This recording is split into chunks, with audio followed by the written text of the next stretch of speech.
have a budget overview, I think, at this point, presented by John Peacock. John, do you want to make the introductions, please? Absolutely. Thank you, Michael. You're exactly right. The reason we're here today is to present our proposed 2013 budget and 5-year plan. This meeting in particular meets the statutory requirement to have a proposed budget in front of the board and the public for consideration by October 15th. And as you're going to see, that statutory requirement can be met with exactly one slide in this presentation.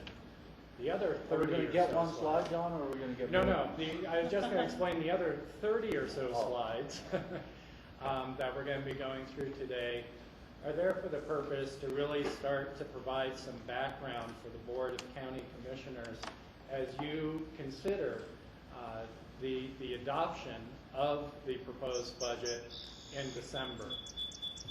The idea today is really to be sure that you have a good understanding of what is being proposed. We're going to explore in more detail and ask for decisions from the Board of County Commissioners in subsequent meetings to be held in October and November on both our core focus areas from our strategic plan. We've divided our budget up that way, and we'll talk about that a little bit more, as well as some of our special revenue funds and partnerships. So today, if the board wants to give us decision points, we're more than willing to hear those. We're not asking you for those today. Today, the purpose is really to introduce the budget, answer questions, make sure you have a good understanding of what the baseline is going into these deliberations. That said, we've scheduled quite a bit of time. We may use all of it. We've scheduled a working lunch. It may be that we do not need that time. It really depends, how many questions and such we have, and we'll see when we get to that point. So the process getting to this point, a lot of work has already occurred, and I believe a lot of very good work, both by our Financial Advisory Board, which is a citizens board, as well as our budget review team made up of section leaders and managers, many of which are sitting behind me right now, who have developed both the revenue estimates that are part of this budget, and that was primarily the work of our Citizens Financial Advisory Board, and then the appropriations recommendations that you see in this proposed budget. And those are consensus recommendations reached by our budget review team, which has section leaders and managers representing every county department. Similar to last year, we've spent time, I've spent time with some of our section leaders really exploring budgetary options, making sure that we're making whatever incremental adjustments we might have to make to reallocate appropriations and resources to be sure that we are meeting the needs of our community.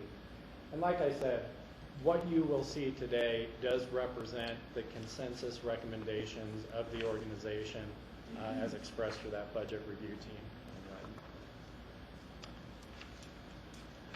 So today you'll get a general overview of the budget for all funds.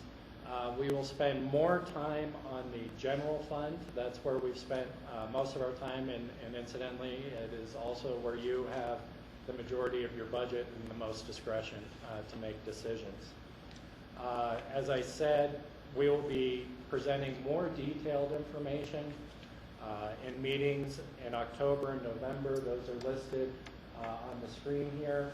At those meetings, we will have section leaders and managers representing the different departmental requests making presentations, and we'll outline specific decision points that we feel need to be made in order to move the budget forward to final adoption in December. which will occur on December 19th. It is a two-reading process, so you'll have the first reading of the final budget on December 11th, with the final reading on December 19th, which I also believe will be when the board certifies mill levies. I actually think 3 and 4 hour budget meetings are a lot of fun and very important. And I think they're a lot of fun and very important because it's more than just looking at the numbers that are on the spreadsheets and making sure they balance and that they add up. What the budget is it's an authoritative allocation of the county's values. And those values have been expressed in our strategic plan, they've been expressed in policies set by the board, and the exercise that we really have to go through for our public is making sure that we're allocating our limited resources in such a way that we are meeting the goals, objectives, and values that we've established for ourselves as an organization and established for ourselves as a community. So while we are going to talk about a lot of numbers and we are going to talk about a lot of spreadsheets, always in the back of our mind should be the narrative about what does this mean for our community and how are we moving our community forward. And those discussions are fun. That said, I'll switch right to a spreadsheet though. And get into numbers, and you do have this in paper format. This is very difficult to read up on the screen, but this slide meets our statutory requirement to have a budget presented for the board's consideration by October 15th. There are a few things that I want to point out. What this, and for the viewing audience, I'm just going to go ahead and say what's here. We have a column that has our projected beginning fund balance, a column that has the budgeted revenues for all county funds, budgeted expenditures, transfers in and out between funds, a budgeted ending fund balance. We talk about what our net change in fund balance is, and then we talk about how much fund balance do we have as a percentage of appropriations. And there are a few important things that I want to point out here. One, in the general fund, we are proposing $30 million, just over $30 million in appropriations this next year. What's really significant here, that does represent approximately a 20% increase, and we're going to talk about that some more over last year's budget. But the majority of that is in capital expenditures. And by capital expenditures, that's the maintenance of our infrastructure, like roads and facilities, not operations. Operations are proposed to go up by just under 3%, 2.8%. But 1/3 of the proposed budget for 2013 in the general fund is dedicated to capital. We're going to talk about how we continue to look at taking advantage, one, of what we think is still an advantageous price environment to do repairs and to do capital projects, as well as make up for deferred maintenance and deferred capital projects after the economic downturn. The other thing that I want to point out that I think is really important is the percentage of fund balance. Our fund balances remain extremely healthy. The Government Finance Officers Association recommends that public sector organizations maintain a 15% fund balance for contingencies and cash management purposes. Our proposed budget has the general fund balance at 50% fund balance to appropriations, and our overall fund balance is at 77%. Rob, last year I think you asked, so how does this compare to some of our other peer counties? And to really do that analysis, I think you've got to go into some depths about differences. But I wanted to give you just some bottom line numbers for that comparison. And I took Summit, Gunnison, and Eagle counties as kind of peer counties that have similar economies and similar demographics to a certain degree. Summit County right now has a general, in 2012, had a general fund balance of $12 million and $22 million of appropriation, for 54%. That didn't necessarily include capital. These counties have been a lot lighter on capital through the economic crisis and the approach we've taken in the last 2 years. Gunnison County has $5.7 million in general fund balance against $12.7 million in appropriations, which is about at 45%. And Eagle County has roughly a budget of $16 million fund balance on $32 million in appropriations. They're right at that 50%. There's more to that story, okay, and I'm not going to necessarily go into it now unless the board wants me to. But one, I think we're seeing our peer counties take a similar approach through the economic crisis that we have, which is to hold on to higher percentages of fund balance to deal with the uncertainties in the economy. We are right in the mix of that strategy. You know, we're all adopting a fairly similar fiscal strategy. I think with the exception that Pickens County last year, as we're going to talk about and propose for next year again, is being far more aggressive in pursuing capital investments during this period. Okay. Now I'm going to turn it over to Connie Garofalo to tell you how we got there. So this next slide, the chart shows the ending fund balances that we would reach if we adopt our proposed budget. This is for the whole general fund, but the different colors show the different pots that our fund balance is divided into. The small light green section at the very bottom is the Tabor Reserve, which is about 3% of revenues. That's required by law. It's about $600,000. And then by county policy, we bring that level up and maintain a contingency of $4 million. So if you take the two green sections together, that's kind of our baseline contingency, $4 million, which we're holding steady throughout each year of the plan. I'm sorry, what was the amount of the Tabor Reserve? The Tabor Reserve is roughly $600,000. Thank you. And the amount of the Tabor Reserve will vary a little bit year to year depending on our revenues. And so then we just keep our contingency varying at the same level so that we maintain the $4 million steady through the years. The yellow section is our reserved fund balances. There are certain pots of money that are to be spent only for specific purposes, like the air quality mitigation, the Veterans Memorial, Tipsy Taxi, just to name a few. That's roughly $1.4 million in the yellow section. The blue section is our operating unassigned fund balance. And we'll be going into more detail as we go through the presentation on this operating fund balance.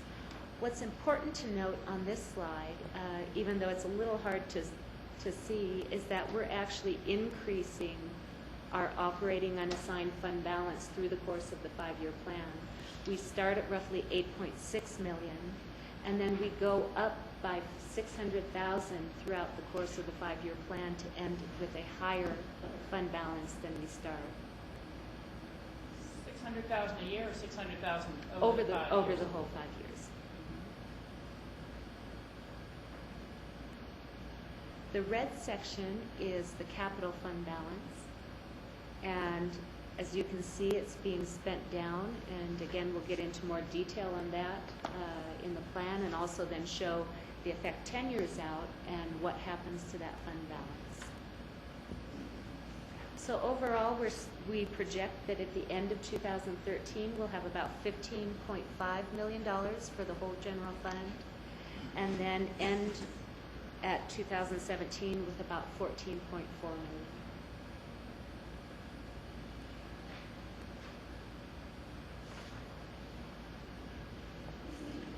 Next, we have our 2013 operating budget and 5-year plan. The green column shows the 2013 budget. The important thing to note at this point in the budget process is the bottom line. It's the third line up from the bottom. For 2013, we're showing a surplus of almost $500,000. And then as we go through the years, depending on different replacement schedules and changes within departments, we have a little ups and downs, some small deficits in 2 years, but we end up growing with more surplus at the end. The net overall for 5 years is $600,000 surplus for the operating fund balance. So here again, we have a balanced budget, and we're maintaining our fund balances and adding to them a little.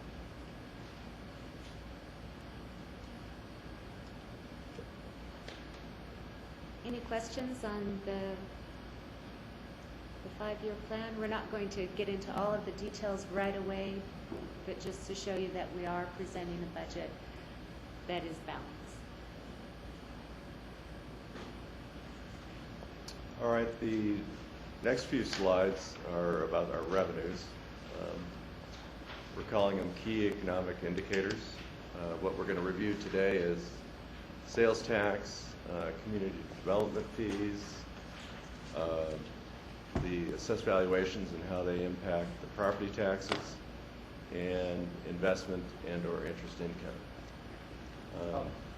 Yes. I just thought of a question on the last slide that I thought I'd better ask now before getting on to the next thing.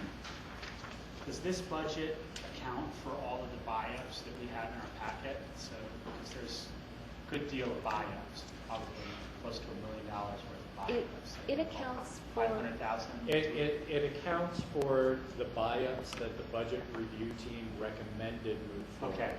So you're going to see as we get later into the presentation, there's a list of recommended buy-ups, and then there's a list of buy-ups that weren't recommended by the budget review team. We wanted to be transparent with the board about what the full portfolio request was and what's being recommended and not. So all that's included in here right now are those that were recommended at this time by the budget review team. So as we get into considering the buy-ups, whether they were recommended or not is reflected in this for our thinking in terms of how it affects the overall budget. Thank you. Right. And as you'll see as we go on through the presentation, there are a few buy-ups that are pending, and those are not included in these numbers. I'm John Redmond, Finance Director. We are going to go over several of the what we're calling key economic indicators. Behind them is really just revenues. Again, we're going to go through sales tax, community development fees, property tax and associated valuations, and interest and or investment income. I think first I'd like to give a little background on sales tax. Pickens County has a 2% sales tax, of which the county receives 43% of that 2%. Now, the remaining 57% is split amongst City of Aspen, Town of Snowmass Village, and the Town of Basalt. So, in real terms, for every dollar that you spend, a little less than 1 penny comes to Pickens County in sales tax. Now, what does that mean in terms of the total over a year? For next year, we're going to project a little bit over $7 million in revenue from sales tax. And that $7 million figure is a key figure because it's projected to be a new high in sales tax. The previous high was in 2008, so it's taken us a few years to get back to exceed that 2008 level. But that's where we're headed. Now, the FAB reviews sales tax projections in April and then in August, and comes to the board to review those. And so our calculation for next year is really based on two things: where we believe we're going to be at the end of the year, and what's going to happen next year, because we start with a new base. The FAB projected the end of this year to be at 4.7% above, and for next year to be 3.5% above. And for the next 5 years, in essence, it's 3.5% increase. But the reality is, through July, is that we're actually 5.4% ahead. So we're about 0.7% ahead of where the FAB even thought that we would be. And if that continues through the rest of the year, which things seem to be trending in that way, it means that our projection for next year, which is at 3.5%, really gets discounted to mean that you have to really just make 2.8% increase to make your budget. So it shows that we're showing a much more conservative number than even we put up. On a comparable basis, the City of Aspen and the Town of Snowmass Village are projecting 4% for next year, and we're a half a point at least below that. Any questions on sales tax? Okay. Community development fees are comprised of three things: planning, building, and environmental health. As for planning, as of last week, planning hit their budget for the year. So at this point, everything they make is a positive to the budget. It appears that the building side is within about 5% of budget for the year, with about 20 to 25% of the year left. Typically, this is a slower time of year, but even with that taken into consideration and the backlog that we're seeing, we believe that they will exceed budget. Currently, they're projecting on a roughly $1.5 million budget. They're projecting about a $75,000 over budget number. Now, the FAB also looks at this number, and what the FAB has recommended is a 3% increase for the next 5 years. So it's possible, as with sales tax, that if they do hit their 5%, that they could actually be in a negative position as far as making budget, being that if they do what they do this year, they'll exceed their budget, even with a 3% increase. So things are looking strong. Again, it's evidence that we have very conservative estimates in our budgets on the future projections. John, when you say exceed the budget, you mean exceed revenue? Yes, the revenues will go beyond Yeah, okay. what we believe. Now, there are other things that we're looking at in ComDev. When you get a building permit, you propose what the value of the project is, and your fees are determined on that. I say this is going to cost $1 million, and the department agrees with you, but as we all know about construction, things change, and the value of the project can go up.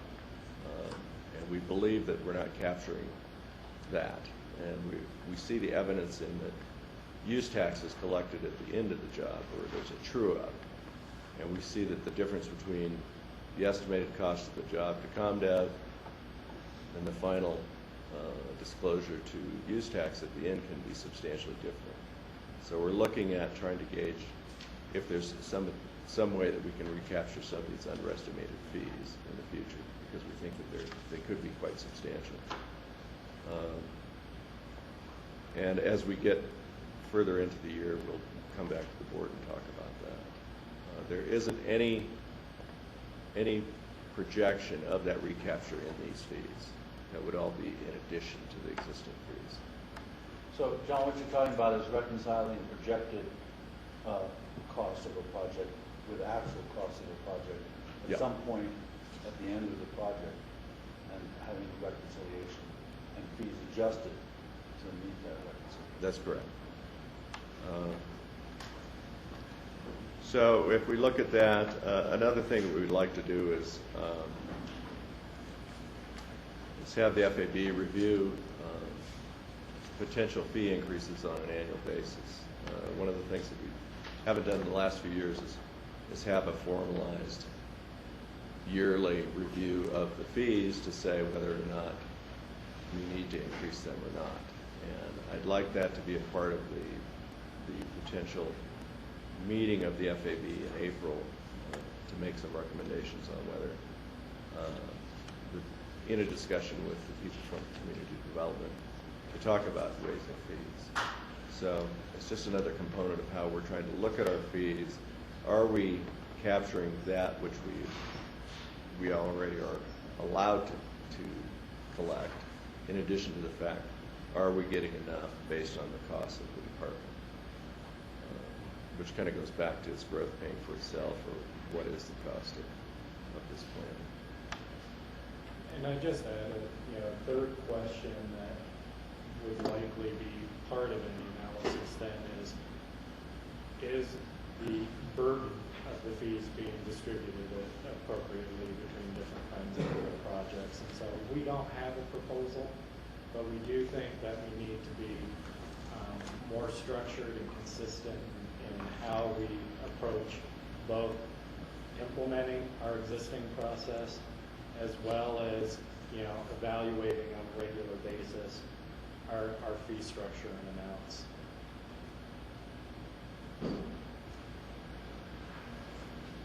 So, let's just briefly go through here. P&Z obviously hit a peak between 2006 and 2007. It's come down.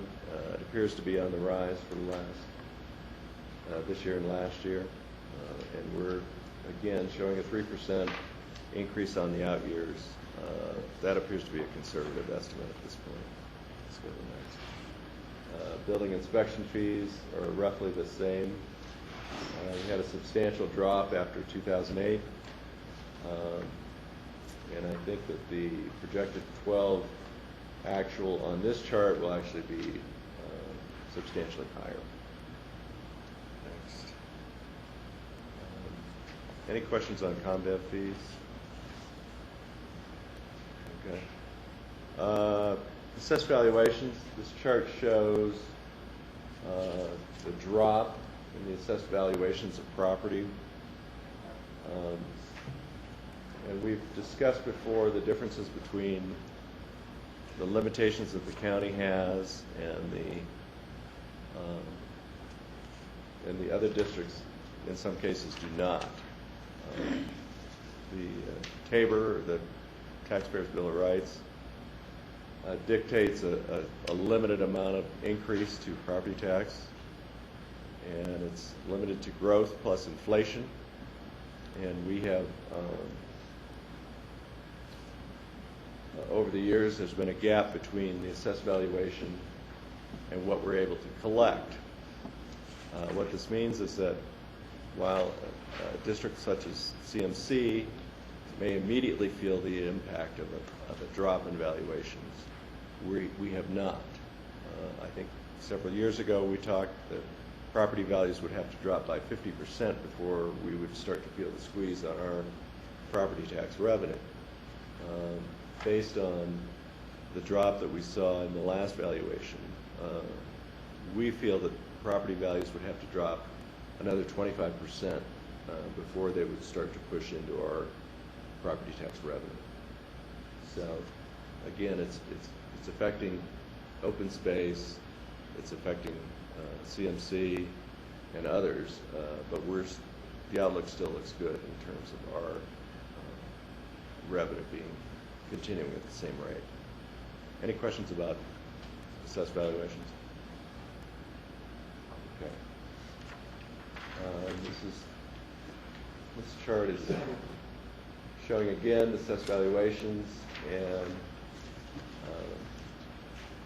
the actual amount of core services support, which is rising slightly. Next. Investment income. Investment income, due to continued low interest rates, actual lower cash, and the expiration of many of our 3-year investments has led us to continue to drop the total projection. I think last year's budget was about $188,000. For this next year, we're going down to $113,000 total. in investment income for 2013. I think every year we talk about how much lower can it go. Well, at this point, $112,000 is about what we'll commit to. As we've said before, we think this is a conservative number, and I don't believe that the downside risk is too bad, but we have brought it down substantially this year. Any questions about investment income?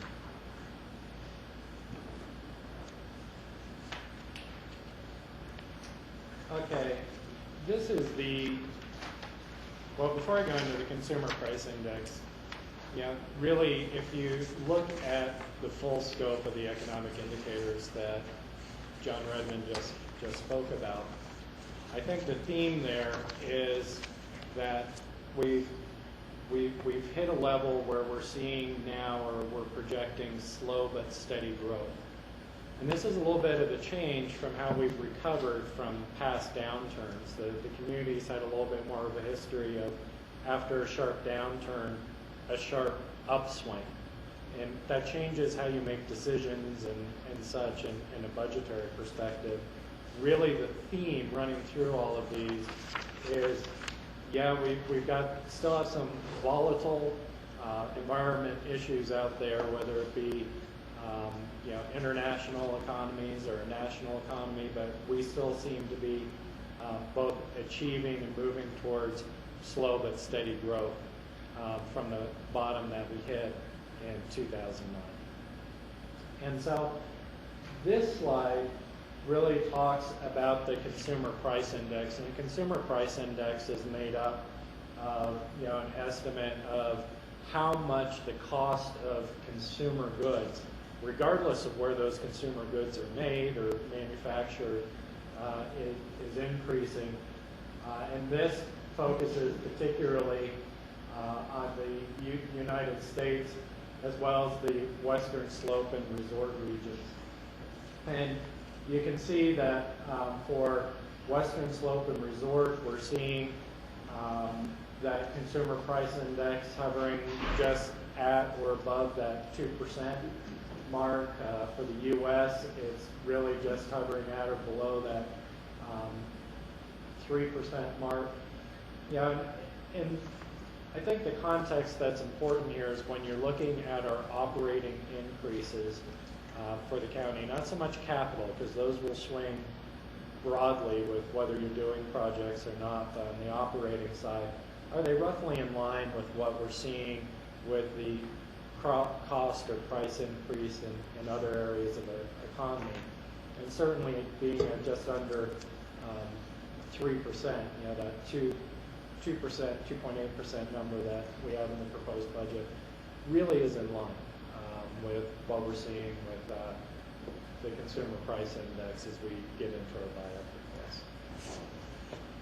Any questions on that?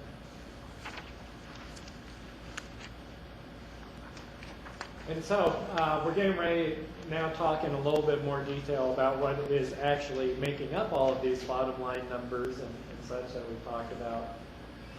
But as we approach the decision making from a staff perspective, we kept a few kind of key decision criteria in mind. We wanted to be sure that we're making investments that responsibly maintained and enhanced the existing county assets. And so that's partly why you see this continued emphasis on capital investments following a period where we weren't able to make those.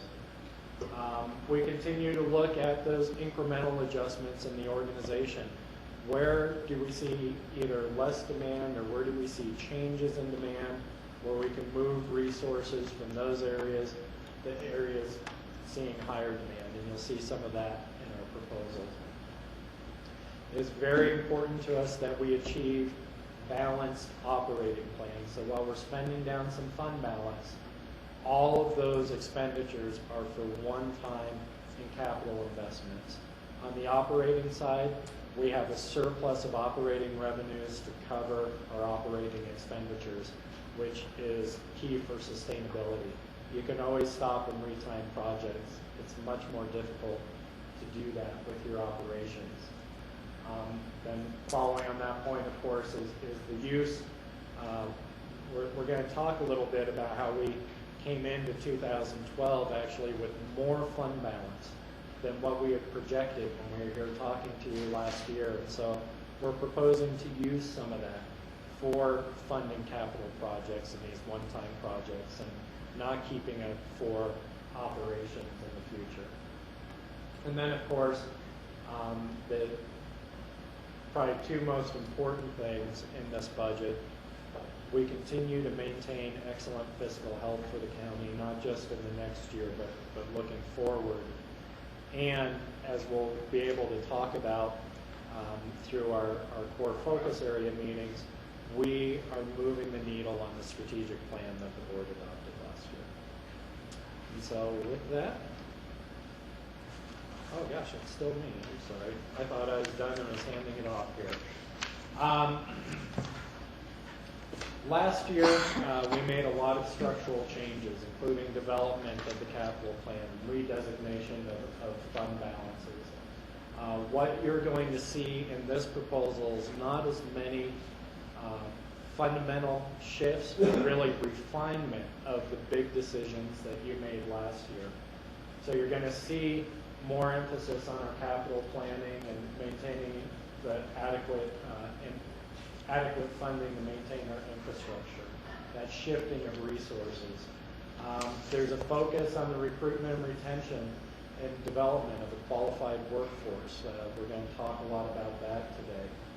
And just can't emphasize enough that we're maintaining those healthy fund balances. Bottom line, when it comes to that fund balance question, we went ahead and did a 10-year projection. We've always done 5-year plans. Now, the operating side is obviously difficult to project, but in terms of capital expenditures, we do, as staff, do a 10-year capital plan that we'll see in the budget process. But we front-loaded that capital plan with deferred maintenance and really emphasizing the roads and facilities projects. And so what we've been showing you is that fund balance is going down, and that raises a question of sustainability. In our 10-year plan, we have dedication of ongoing revenues in the form of sales tax, and we start to even out. Once we take care of these deferred maintenance issues, our road maintenance, our facilities maintenance program starts to even out over the years, and you start to see that we build back that fund balance, okay? And I believe we're reaching the 2013 level somewhere in this 2019, 2020 timeframe. Is that right? Trying to visualize it here. But the point is that we do have ongoing revenues dedicated to the capital plan, and we do eventually have an evening out after this period of intense investment that becomes more sustainable.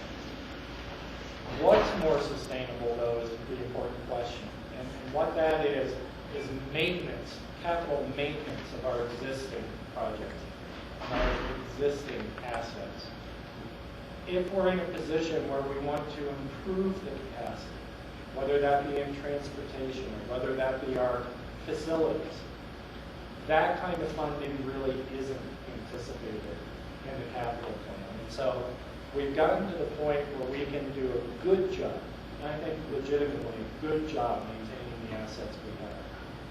We don't have a good sustainable funding plan for improving the assets, except that we do have a lot of operating fund balance, and the board could choose to spend some of that. But really, on an ongoing basis, that may require further explanation of additional revenue sources or such in the future.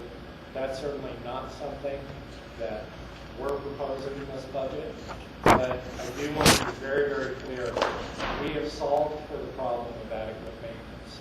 We haven't necessarily solved for the problem of capacity improvements. And should we decide to make those in the future, that's going to be a financing challenge for us.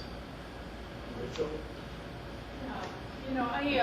I can appreciate the work that's gone into this, and the only thing that really strikes me is, that kind of unanticipated emergency capital need.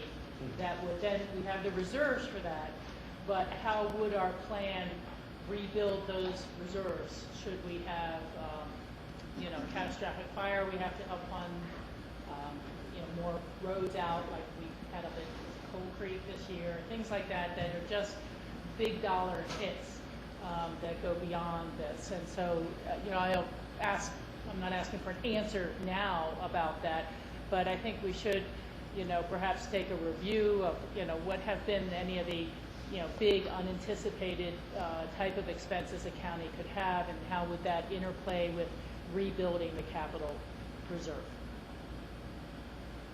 Yeah. I mean, that's a challenge. I just see it as something that we could get to a point somewhere in the middle of this and say, well, it's no longer about trying to improve and enhance and add capacity to our capital.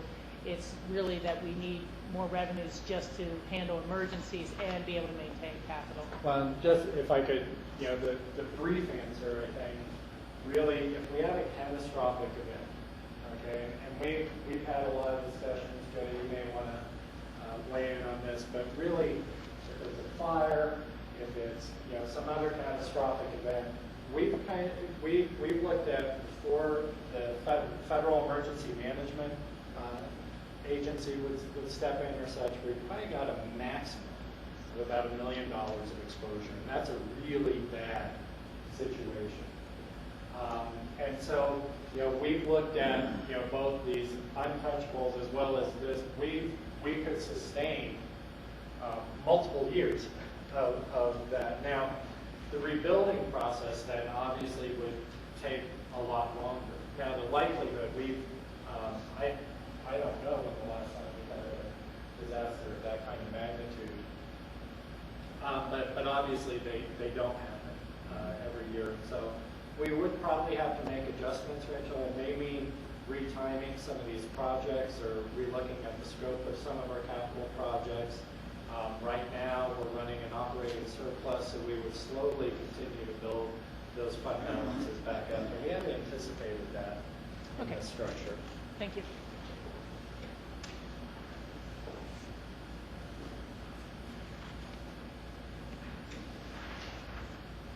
Next, we move on to look at the recommended buyups for the general fund. There's only a handful of buyups that were actually recommended. And looking ahead at the next chart, if you see the effect over the 5-year plan of all of the buyups that are recommended, is actually a savings to the general fund, a small savings. So the buyups that are recommended are conservative. They do not have a big effect on a balanced budget for our operating plan. We're recommending one full-time position, which is a skilled tradesperson in facilities. As you know, our 10-year facilities capital maintenance plan began in 2012, and we have front-loaded that plan with a large amount of dollars and projects, specifically for safety and energy efficiency projects. And as facilities has started to go through these major enhancements of our buildings, they've realized that it is a cost savings to have an in-house person doing some of the projects rather than contracting out. That was the rationale for proposing the skilled tradesperson position. Not only will the cost savings pay for the position, but will also produce some additional savings in the capital fund. In this situation, the position is paid out of the operating side, but the savings are in the capital side.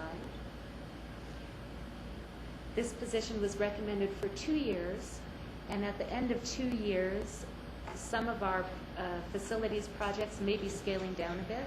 At that point, we'll need to reevaluate the position and see if it's still worthwhile to continue it, if it would still produce the savings, or whether at that point we would discontinue the position.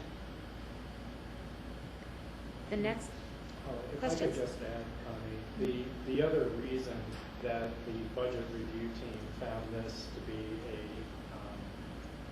a good recommendation is not only are the costs of this position covered within savings, and there are actual adjustments to the capital budget and such.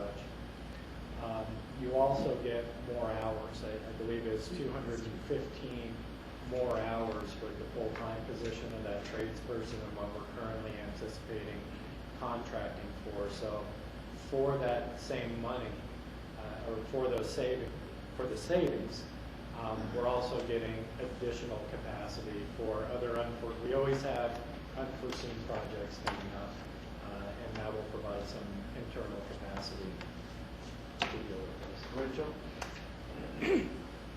Do you anticipate that this position will also perhaps continue to oversee some contract labor, or is this kind of one person going to be doing a multitude of projects during our kind of summer construction season?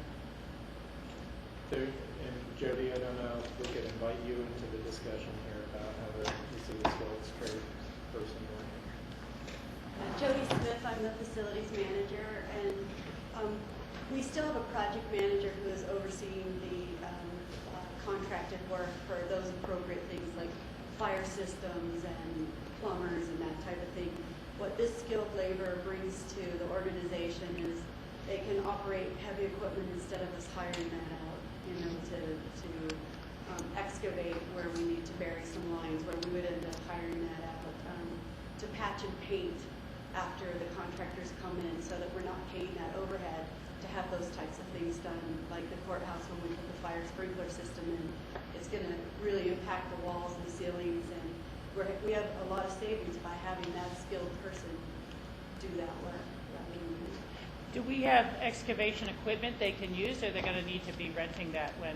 It's a balance. Sometimes we're using equipment from the road and bridge or the open space and trails, the landfill. We're using equipment that we already have, but we have had to rent equipment in the past.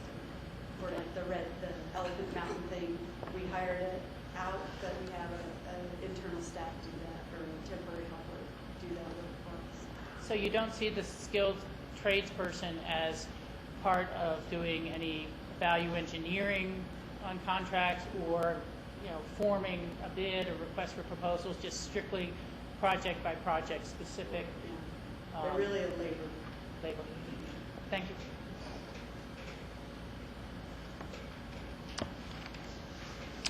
The next buy-up that was recommended is a change to the compensation pool. Last year, when we presented our 5-year plan, we had a 1.5% bonus in 2012, and then reintroduced merit increases in the out years, starting with 2% in 2013 and then going all the way up to 4% at the end of the 5-year plan. As we were looking at it this year, we decided to make the change to 3% increase in each year. What that does is after having a number of years of pay freezes, it brings employees back up a little bit faster, and then it holds steady over the course of the 5-year plan. Over the 5-year plan, it actually produces about $77,000 in savings to the general fund. So there is a slight cost savings by maintaining a 3% level. This 3% compensation pool does not necessarily mean 3% raises. As we'll see in further slides, part of that may go to restructuring some pay scales, to some other adjustments in our pay plan, and then part will be merit increases. We also have 2 one-time projects that are recommended for the buy-ups. One is the Road and Bridge Variable Message Sign Panel, and then also the Senior Summit, which they will hold in the spring of 2013. So overall, the recommended buy-ups, again, produce savings over the 5-year plan. We have a few pending buy-ups that are not included in our 5-year plan. There are 3 positions, 1 position in ComDev, an FTE increase in ComDev, and a position in the jail. We'll discuss these pending positions more in depth during our core focus budget meetings. Rachel? Yep, thank you. I've seen the term recommended buy-ups and not recommended buy-ups, and I've never seen the term pending buy-ups before. First, are those in the 5-year budget yet? They're not in the They're not in the 5-year 5-year budget. And what put them in this pending status? Is there a trigger with additional ComDev activity? Yes, for But the ComDev, detention officer, it seems that we already have that activity. I think John will be Maybe I talking a can little more explain about that. So you're absolutely right on the ComDev, and that is actually the exact language we used was as we start to see activity increase, we wanted to be sure we had triggers and also had it on your radar screen that we're starting to see those increases. So for example, planning's already met its revenue projection. That isn't directly associated with workload and such. And so we're starting to see that come back up. It's not to the point yet where we would recommend, the increases in capacity, but we're feeling that trajectory may be there. So those are pending, that trajectory. I know Cindy can talk more about that. The detention officer, there were originally 2 detention officers requested in the jail. That was amended to 1 detention officer. One of the items, and it's one of many items, and certainly not the only, but one item that we're wrestling with right now is detox. As the board may be aware, that over the past few years, how detox is handled in the valley has changed. And that current service is provided in the Garfield County Jail with 2 beds. And what's happened is our utilization of that regional detox has really been cut in half year over year. And what that's done is we're doing a lot more of that work right now next door. One of the reasons we were talking about a detention officer was detox. Another reason is just existing workload. We've started discussions about, is there a better way for us to manage detox? And what would that mean for the jail? Might it be provided at another facility or such? And so, Rachel, we felt that we needed to play out those discussions with the community. We did have a facilitated meeting yesterday for about 2 hours with law enforcement, providers, human services, myself, and I think we had a plan to have a plan moving forward within the next month, actually. And so we felt that it was prudent to see where those discussions went and see if maybe we needed to apply dollars to another partnership or in the jail. Okay. Joe, is that a fair summary? Would you have anything? I think that's right on. For educational purposes, jail is becoming a mental health facility. I want to hold that speaker closer to Joe for tape. Sorry about that. Thank you, Rachel. Please give me Looks like an eraser, but a pack of gum. The jail is becoming a detox facility, a mental health facility. Our population is becoming higher and definitely higher maintenance people that we've ever seen before. And I think that's something that the people we met with yesterday were looking forward to trying to get some changes on. But until that changes, the jail is the only place we have to storehouse these people, and I really don't think it's the right place for them. But we're working on it, is the best I can say. But if it does, I would say if we can't come to some kind of real good solution in the near future, and I think a year, 6 months to a year is what we're talking about, I do think we need to reevaluate our jail staff in the future if this is the path we're going to continue to go down. thank you for the explanation. And so, Rachel, it brings me, I guess, to another important point that maybe I failed to make at the beginning of this, which is, as you are aware, these numbers are going to change from the time we present them here to the time we get to final adoption. What we wanted to do is highlight for you some of those areas that we feel like we weren't ready to make a recommendation on, but had some motion to them. Thank you. Down at the bottom of the page, you'll see there are 4 recommended buy-ups for the capital plan. The first one is updates to the fleet facility. Part of those updates are for safety concerns and are very important to do. Others have to do with the size of the equipment. In our next core focus budget meeting, we'll have a slideshow with some interesting pictures to be able to show you some of the needs for the fleet facility. So that request is included in our capital plan that we're presenting today. There are also 3 requests from our radio tech services department that I will not be able to explain well to you. They do have to do with the different radio connections.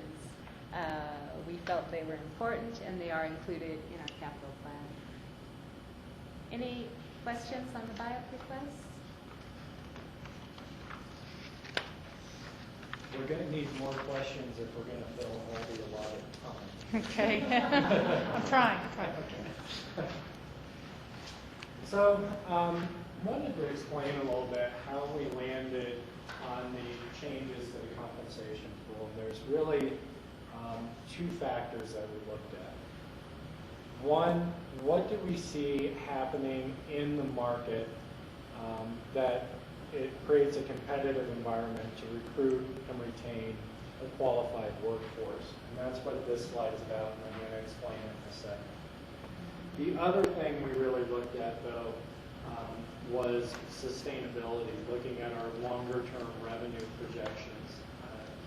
Personnel in the general fund makes up 70% of our expenditures. And so really managing and making sure that those expenditures and growth in those expenditures isn't rising at a faster rate than our revenues really drove us to take another look at how our pay plan is structured, especially when we start considering what we know are long-term structural issues that we're still working on to provide health care and those sorts of things. Incidentally, we have a 0% increase budgeted for health. Health insurance is 3%. Well, it's a 3%, that's right, it's 3%, but we're able to do a 0% increase for employees. That's one thing to talk about. Sorry, explain that, John. We have a 3% estimated increase in what we need to contribute to maintain our funding on a year-to-year basis. Really, though, we've accumulated... Our funding or our costs? Our costs, I'm sorry, our costs.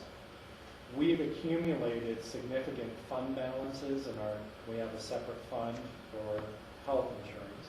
We've done well, and so we've accumulated significant balances, well in excess of what is required on an annual basis, or what an insurer would maintain if they were underwriting a plan for us. And so we're looking at doing 2 things. One is increasing the maximum risk that we take on employees, which brings our reinsurance costs down. And also taking a little bit more risk against what we estimate our actual costs to be, which would be a small risk against that fund balance. And that's how we get to the 0%. This is from Mountain States Employers Council, and it's pay projections for Colorado, broken out either into all state. I think the really relevant ones are Western Slope and Resort. Okay, and what these 2 represent is what employers from both the private and public sectors that Mountain States surveys are projecting for their total compensation cost increases. And what is in the, I don't know what color you would call that, maroon maybe, kind of color here is structure changes. And so that is really looking at, for example, are your pay ranges in the right place? Are you going to move them and funding people as those pay ranges move? I'm I'm sorry, I don't understand that, so I need more clarification on what pay structure refers to, or in that western slope slide, 1% on top of the 2.3% is considered a pay structure increase for employees, because you're saying that's the way the ranges move, but that's not actual pay is what I'm hearing. Well, no, and then how much are they budgeting then to actually move folks if those ranges are moved? Okay, so that's the structure issue. The 2.1 or 2.3, what's down in here then, would be the total amount or the average amount that's being budgeted to move people then through those ranges once they're established. And so, does that not make sense, Rob? Not to me. Doesn't make It's sense. Okay. confusing. I mean, I'm looking at it as an Well- employee in the Western Slope or resort region makes $100,000 this year on average. And these are hypothetical numbers. What do they make next year based on this chart? Do they make 103,000 or do they make 102? So if you're in the resort region, you would add these two together to get the 2.8. What this number is down there is if you take the 0, the folks who aren't giving any increases out of this average, this 2.1 turns into a 2.9. So your answer would be 3.6% increase versus 2.8% increase. You lost me again. I'm This sorry is if I'm the only one. No, I think this is important to be clear on this. We spent a lot of time figuring out this chart. I'm afraid I am not doing a good job describing it. So let me step back. On average, employees in the resort regions are going to be seeing a 2.8% increase, okay? Just on average. Western Slope, 3.3%, okay? And that includes folks who aren't planning on giving any pay raises as well as those who are planning on giving pay raises, okay? What they've done is they've broken that out to say, well, for some organizations, they're doing a pay plan study. And so for organizations that say, for example, if the skilled tradesperson that we were talking about with Jody, we're going to look at that job and we're going to place it into a range of pay, okay, that fits into the county's pay plan. That's kind of the structure issue. And so periodically, and we're in the process right now of going back and looking at that structure to see, for the positions that are in these grades or these ranges, are those still competitive pay ranges? Okay, or are folks topping out higher or starting higher as their midpoint higher? Okay, that's what this is about. And typically, when a range moves, so that you don't get compression issues, especially at the bottom for your employee maybe was hired a few years ago that hasn't seen those increases versus somebody being hired today, everyone moves a little bit with that structure change. Does that make sense? So that's what they're capturing here. Does that make sense to everyone? May I try to explain what I heard? Okay, that'd be great. And you can tell me if I'm wrong, because what I'm kind of hearing is that that's kind of the range of, you're taking a high and a low, and that's the range of where those pay increases are going to land, is between 2.1 and 2.8. And What we okay. What we typically do, and it's just this, I think the important part is this is a total number for compensation adjustments, okay? And what we've proposed, resort is sitting at about 2.8%, Western Slope sitting at about 3.3%. The comparable, the apples to apples number that we've proposed for our compensation pool is 3%. Okay, staying right in with what we're seeing with all other organizations.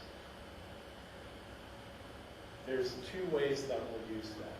One, right now, Human Resources is going through And look, and typically, Rob, because everyone has different ranges, we tend to compare midpoints, of a range for a position that statistically gets you a little bit more apples to apples comparison.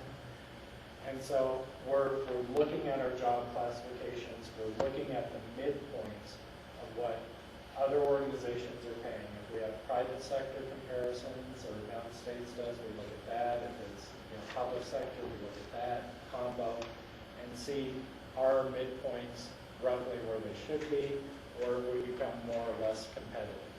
Okay, that's a structure adjustment that we make that time. So some portion of this 3% will go towards that. We're doing that study now, so we can't tell you exactly what that is. Unless today you have an update on that. John, let me ask you a question. On the CPI index that we had, that inflation rate showed essentially the same rate of increase we have here, so there actually isn't any pay increases. That is a lot of this is keeping up, Michael. Yeah, I mean, that's what I'm saying. Yeah. That it's essentially a steady state kind of Now, situation. And so basically what we're arguing is that in order to remain competitive in the future, to recruit and retain a qualified workforce, we have to do what other organizations are doing, which is at least keep even, with those increases. And so that's kind of, you're exactly right. That's kind of what we've looked at planning. If we continue to lose ground, either to what other organizations are doing or to that price index, we're going to start losing our valuable employees. Right. And then there's the question of, are those CPI figures valid for the valley? And I would argue that they're not valid for the valley, and so there's actually, you're reflecting a loss here. I can't tell you that because I don't have numbers for the valley. Right. But Well, I buy gas in the valley and I buy gas outside of the valley. Yeah. Yes, Rachel. Yeah, I can see that as we get into our further discussions, this is going to be something we're all going to want to drill down on a little more in depth. And for me, part of it is understanding the interplay between the benefit package as well as the salary compensation. And so I would love to see, a more detailed chart on the whole self-insurance fund, the additional risk we're taking, are any increased insurance costs being passed on to the employees or no, that sort of presentation is part of this. And then the other is, and you already may have it for when we get into these more core focus discussions, I realize this is just the overview, but a little bit of information on what has our employee turnover rate been over the past 2 years, and what has our recruitment success been over the past 2 years for those same types of positions, and what have the exit surveys told us as people are leaving, so that we can kind of put all the pieces of the jigsaw puzzle together, both for our benefit and the public's benefit of why we might be moving this, because these sort of things to me are one snapshot that help inform the discussion, but it doesn't tell you, do these organizations give their people more or less vacation pay or more or less paid holidays, or are they seeing a 3% increase in their salary, but they're also now picking up 10% more of their health insurance costs? You don't get that whole message of what makes a compensation package. And so those are a little bit of the type of things I'd like to bring into that when we have a more detailed discussion on it. And that, I think that's exactly where we're going as an organization too, trying to look at total compensation and trying to get those benchmarks. They're challenging. They are, yeah, and I realize we could spend exhaustive amounts of time over a fraction, but we can bring some, I think, good information to the table to help you see those comparisons. I think Mountain States has some of those benefits comparisons, not all of them. yeah. I think the bigger piece that we'll have to consider here is even if we adopted this budget, it's not the whole picture. I mean, there's questions of leadership. There's questions of all kinds of things, opportunities in the future, all kinds of things that go into an individual's decision on turnover. Budget is just one of those factors, and it's a real factor.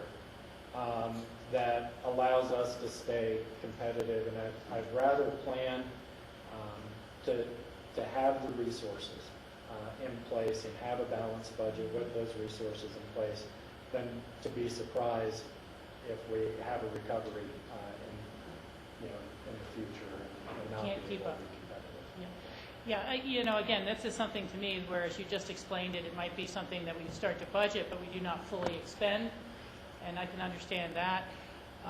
But on the other hand, I think there's at least a public perception out there, and I do not know how valid it is or not, that for a lot of very skilled positions, people are accepting lower initial wages and compensation than the past, that as much as housing prices have reset and all sorts of things have reset, although I agree with Michael, it's not the cost of living that's reset, that in this environment, a lot of people I know have been fairly happy to receive a job, to find out that it's less than what they'd anticipated or less than maybe what some of their peers had been making prior. And Rachel, I think you're absolutely right. And within this kind of overarching data, there's, I guess what a statistician would call a broad standard deviation. So we do see some classifications that have actually lost ground in the economy, where pay and labor costs have decreased, and many more actually have increased according to the data. And so it's a really interesting thing, and it's always challenging because you have always the anecdotal story. I know people. Yeah. Oh, yeah. And And one last comment. I was recently reading an article just in the past week about how a lot of private organizations, as well as government organizations, are literally having to set a separate pay scale for IT people because it's such a competitive field and it's so highly skilled and so hard to get the right people that they didn't fit into the 2.5% a year increase. People would be basically increasing the skill level of their IT people for 2 years, and then they move on to get a $30,000 raise somewhere else. And we don't want to be in that training position. I'd be the first to agree with you. But I think that we need to see, and the public needs to see, more of the pieces of that puzzle that fill this in as we make our decision. Yes, Bob. Two things. One, to kind of piggyback on what Rachel said on the breakdown and understanding this with the breakdown of benefits to our health and other benefits to our employees, because looking at some of the buy-ups that were in our package, and it just shocks me every time seeing that $29,000 number per FTE, and that's, if you look at that, and we're in 70% of our budget in our general fund is towards employees, well, about a third of that is towards benefits. So that means 25% of our general fund is health and benefit fund. I mean, those are my rough figures. I'm looking at some of the numbers that I saw in here, and I would just, in general, like to really understand that better. Why is that such a high number? It doesn't all go to health care. Some of it is other benefits that we provide. We've got a wellness and once a year benefit that goes out to every employee. We've got all sorts of things, and I think just for my reference, I'd like to have that information and then also see how it fits into this particular buy-up in our comparison to other, being competitive in the western slope, Colorado, and national workforce.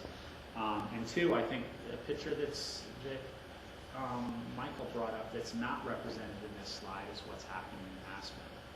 And I don't know if that data is out there. I don't know. I mean, talking to a lot of employers in this valley, there's other factors to hiring someone in Aspen. People love to be here. There's $1 million benefit out our back door that people love to be here. I'm not saying that's the only reason why we hire people, but that is a factor of it. But you could look at statistics in Aspen, potentially, if they're out there, and give us a picture of that. This is as granular as we were able to get on what employee. I mean, we do know, for example, that the city of Aspen has budgeted 4%. That's public information. It is not, Mountain States doesn't I believe, break down by municipality or that, because you start to lose some of your statistical significance too, depending on if that, I'm just not sure how we would find, additional information, Ron. We'll look at it, but it's tough to get granular in a community this small. Yes, sir. Yeah, just one quick one tagging on Rob. Of the benefits package, realizing that the county is not in the social security system, is the contribution that an employer would normally make to social security, when that is made on the employee's behalf to their retirement, is that considered part of the benefits?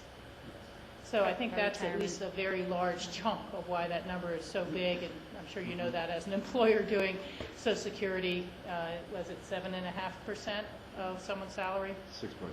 6.2 in the private sector side, so. But our retirement contribution for employees is not reflected in that $29,000 number. That $29,000 is really just health insurance and wellness. Okay. And Yeah, okay, it good. is I wanted a to- assumption. We make a conservative assumption that employees will have the most expensive. So that's not necessarily. Right. It's not that every employee is getting a $29,000 benefit. That is, I believe, assuming. That's a the family plan. family. Plan, so it's really ensuring, an average of 3 to 4 people. So when we look at a buy-up that's got a $29,000 help, quite on average, it's going to be less than that? Or because it it could may not be. be a family, it may not, It could be between 12 and 29,000. okay. And But we budget for the worst The case Worst case. scenario. And so, and Rob, so that's why you'll see, in addition to turnover and cost savings, we have some more conservative budget practices that mean we probably really only spend, or we tend to spend 1.5%, 2% or better under what you appropriate. But what we didn't want to do, because we do give employees that option, it is to necessarily under budget. We could, we're probably getting to be a large enough group where we could take an average and budget that and move dollars around. Yeah, it's something we could do. But I think what's important for you to know is, that average is lower than that assumed 29,000 for a vacant or new position.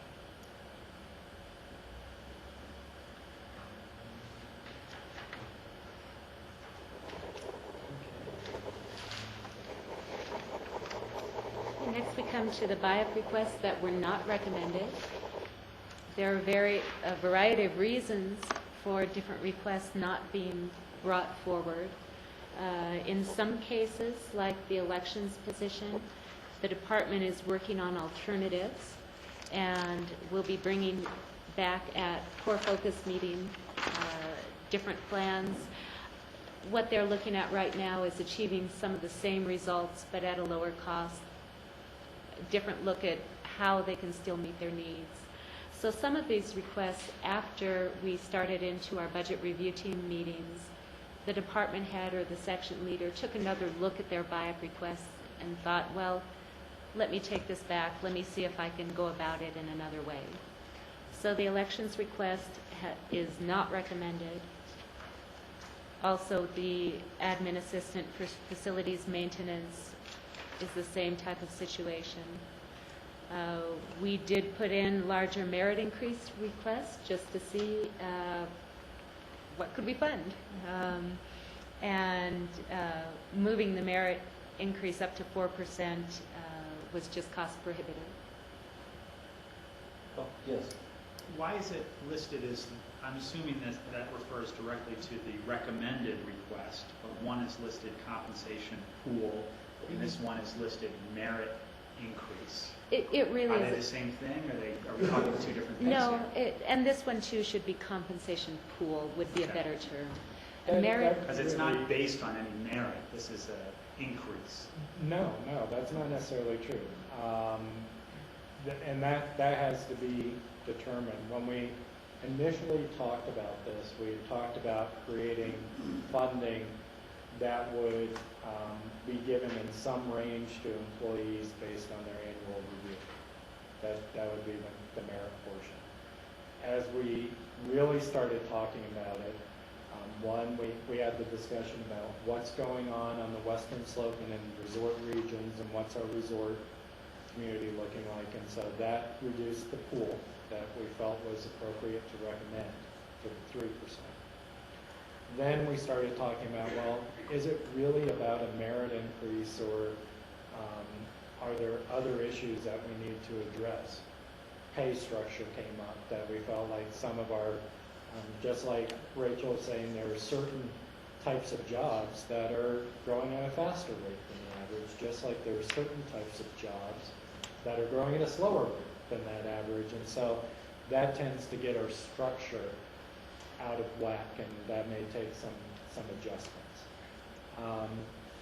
And then we have an employee compensation team that whatever the balance of that 3% would be, if we're making those kinds of corrections, would be making a recommendation back.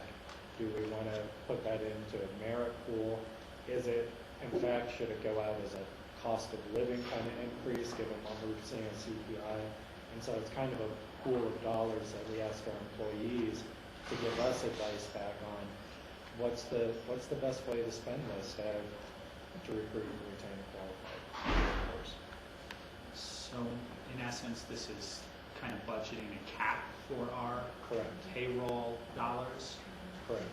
Absolutely right. And trying to anticipate that in order to have a healthy organization, given the environment that we're in, where we do see other organizations making increases, and we are in an inflationary environment, that we probably need to anticipate that cap needs to increase.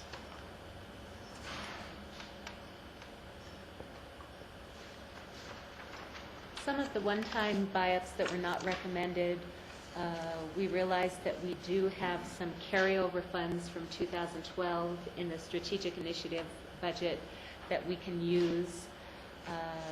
Some projects have just been pulled. Departments are looking at different ways of going about it. In technology, there were a couple of software programs brought forward. The budget review team felt that the timing was not right for these projects. They may be brought forward again in future years, but they are not recommended for 2013.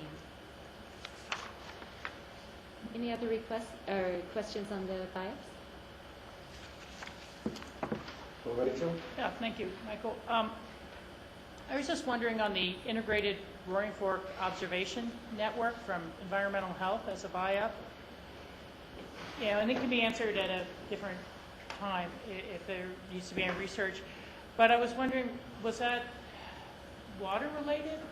And is that maybe perhaps something that could be appropriately funded from the Healthy Rivers and Stream Fund, or is it, or make a presentation to that group? Excuse me.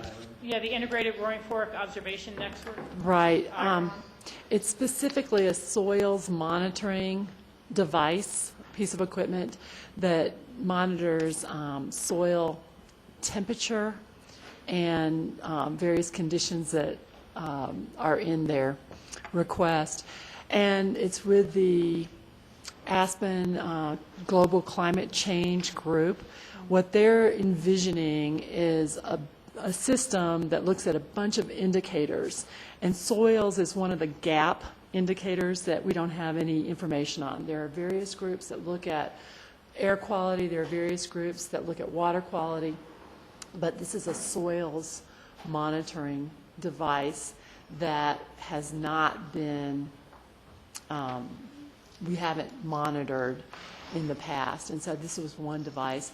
Since this time, we've talked with the Aspen Global Climate Change Group, and they are actually thinking about, even because Open Space and Trails was interested in helping them with some of these monitoring devices, they were looking at actually revising their request to be more of an operational get started with the overall indicators matrix that I haven't brought back to the group yet, but hopefully we'll have, as John says, time to look at some of these changes before it comes back to you. But yeah, it really didn't fit specifically with any other fund. Okay, I got you. Thank you.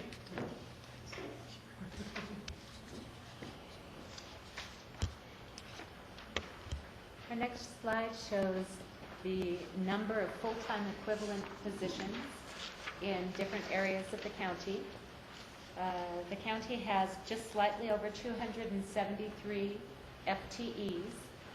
Roughly 2/3 of those are in the general fund and 1/3 in special revenue funds.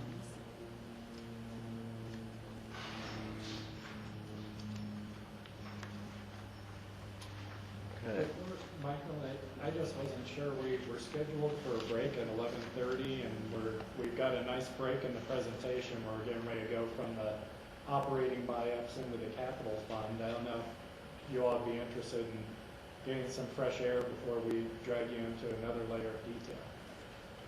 How much longer do you think it's gonna be? Because, I mean, if we're not gonna have a brown bag lunch, we can keep going and essentially stop at 12 and have a lunch break then?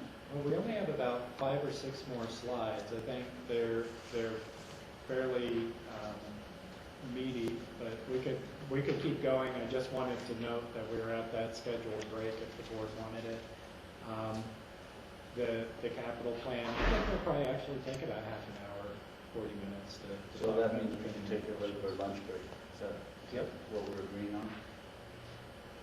I just wanted to point out that we're at that. Yeah. So board is okay, we'll continue till around 12 and then take a lunch break? Sure, We'll I may finish take up a the presentation? quick Is one that okay? myself. Okay, yes, go ahead, John. Okay. During last year's budget process, we created a capital fund that was created by combining some existing funds, such as a building fund, IT pool, and several other things.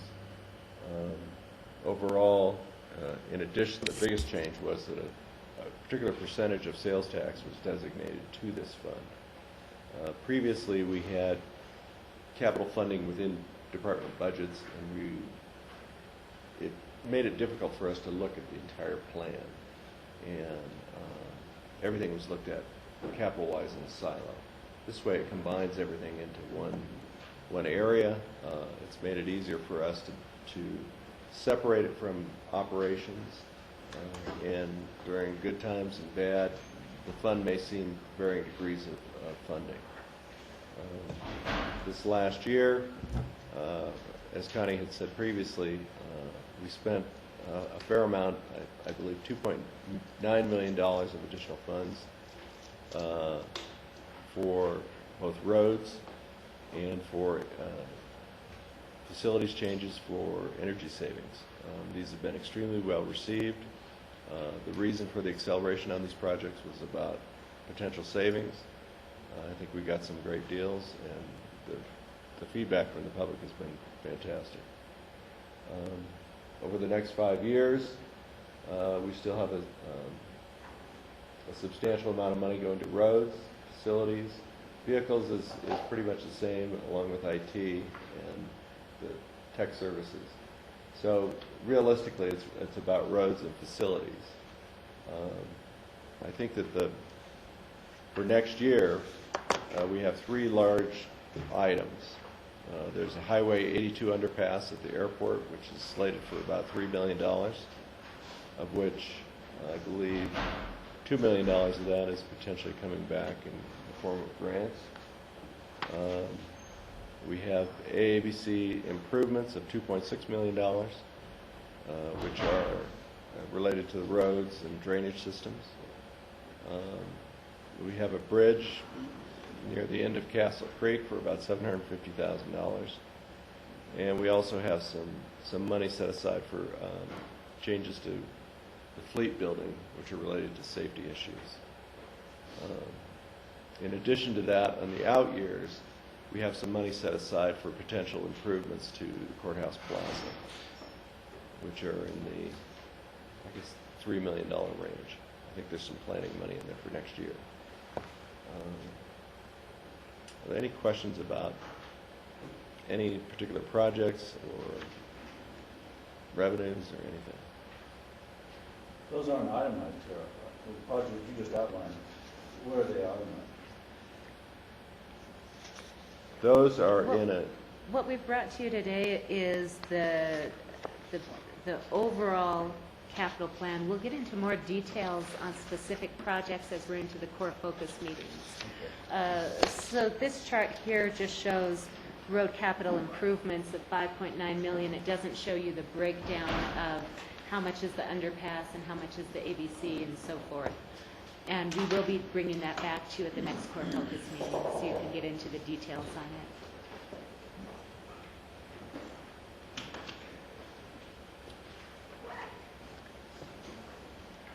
We're proposing a funding change, a piece of fund balance being moved into the capital.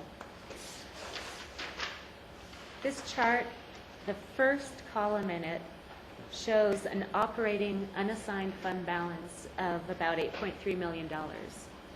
This was the amount that we told you last year in the budget process we would have at the beginning of 2012. Through a number of extra revenues in 2011, we actually ended up with 9.6. So there's $1,281,000 more in our unassigned operating fund balance than what we told you last year during our budget process. What our recommendation is rather than just accumulating more and more operating fund balance, that we take part of that surplus and move it to the capital fund where it can be invested in the county's assets. So this chart shows you where we are at the beginning of 2012 for fund balance in that second column, the transfer of $1 million off the top over to capital, which leaves the operating at $8.6 million. Then through the year during 2012, we've had some mid-year appropriations, which brings the fund balance down a little bit to $8.1 million. Our projection right now is that we will start 2013 with $8.1 million in the operating fund balance. But then we are projecting a surplus. We're budgeting a surplus for 2013, which will bring that fund balance back up to 8.6. So what we're showing is that we're really ending up, even with transferring $1 million into capital, we still end up with a higher operating fund balance than what we originally thought we would be at. Can I answer questions on that? And I'm kind of looking back here as you're talking, is this reflected in our budget already? Yes. Yes. Okay. But we wanted to explain, because we're moving really between the blues and the reds, going back to that fund balance chart, to say we had an operating surplus in the 2012, and taking that surplus and applying it to capital allows us to continue front-loading that capital plan on those deferred maintenance. And that's a lot of the reason we're able to see what is a 90% increase in capital investments over what we originally budgeted last year. And that helps address, and we will get into the detail, Michael, we didn't include it today because it would have extended our presentation greatly, but there's really a few projects driving that. One is there's expanded scope in the AABC project. A lot of that's been driven by board comments about ensuring that we're developing adequate infrastructure to maintain and enhance water quality as we are doing the drainage project. And it also allows us to do a little bit more on the revised pedestrian circulation plan that wasn't originally included in the scope of that project. The other big addition, and it is a big addition, is no entity had budgeted yet for the Highway 82 underpass.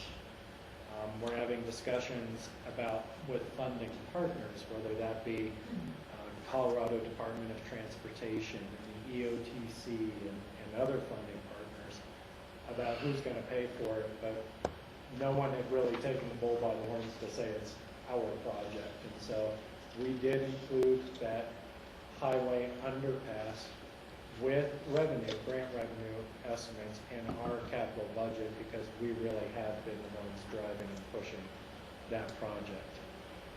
It includes, I believe, $3 million in expenditures and about $2.5 million right now in outside revenue, so there is a $500,000 contribution from the county's capital plan to make that infrastructure happen. So those are going to be two of the big changes you see. Yes, sir. What would be helpful for me, if I may request this for our next budget thing, is this fund balance overview. If we could get a fund balance overview for the projected 2012 year to look at this, because it seems to me like a lot of the changes that we're making for our 2013 budget are based on how well we've done this year. And it's hard to see that. And this is a slide that shows that, because that $1 million into capital is actually something that happens in 2012, is what you're projecting here, because it reflects a different fund balance for the beginning of 2013. It's actually back one more year. The surplus actually occurred in 2011. Okay. And so our beginning 2012 balance suddenly jumped up 1.2 million more than what we Gotcha. thought it was going to be. So it's, you see where I'm, a picture of how we got to where we are, which enables us to create the budget that you've created, is the background of saying, hey, let's be efficient with our money because we've gotten the money brought in.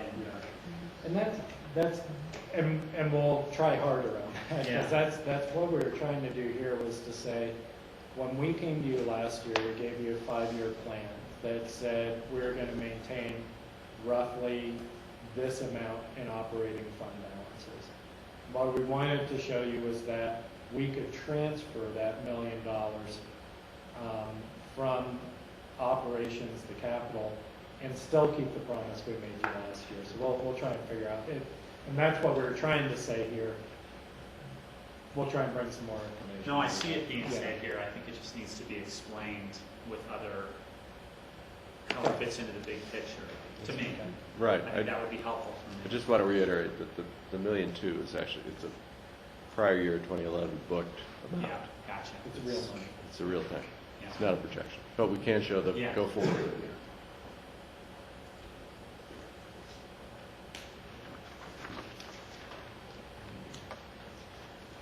Go to the next slide. Yeah. So this is,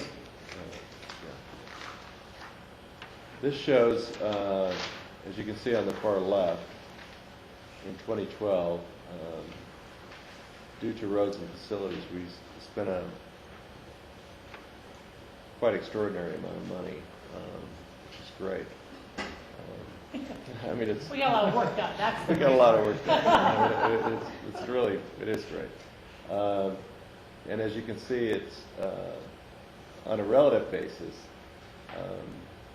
this year kind of dwarfs everything. But going into next year, we're at $1.5 million, and because of the accelerated things that are happening now, it slows down to 2016 and then picks up again through the next 5 years.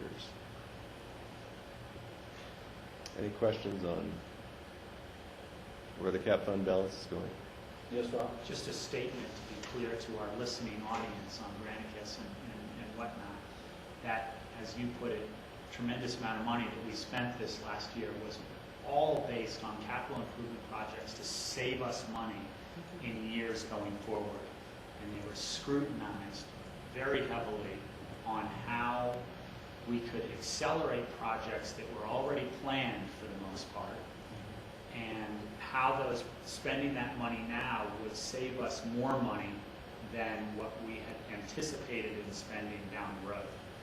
So it's a really important picture of that big drop in that fund balance over that period of time, and it's important that our viewing audience understands that. Well, and Rob, just to build on that, and some of the scope that we added, for example, was the paving of Castle Creek Road and Willoughby Way and Smith Way.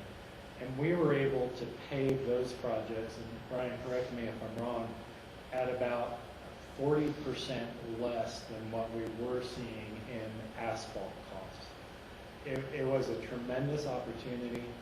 The board was able to step up and spend down some of this fund balance that we have been holding, and really not only do projects that we, or at least I would say we repaired roads that we had already planned to repair, but we did them at a higher level. Some of those were set for chip seals versus having an overlay, and so we were able to do a longer term maintenance fix, a higher quality maintenance fix, and we're able to do it cheaper than what we've seen in a very long time. And that's why we increased our investment in those areas by 440% over the previous year, because the returns were so high for both the community and our long-term financial health. So I think you're right.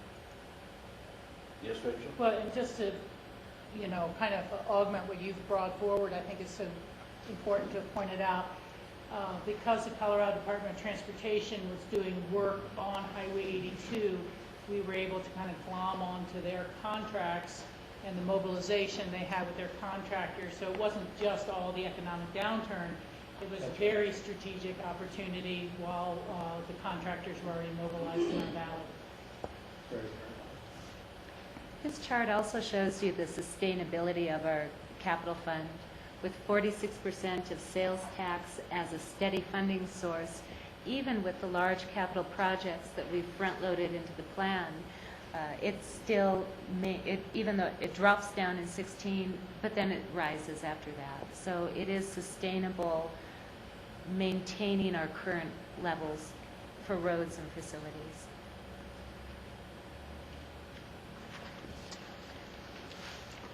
We included in your packet buy-up requests for other funds, although we're not really going to talk about them today. We'll be discussing the different buy-up requests in the core focus area that each one belongs to.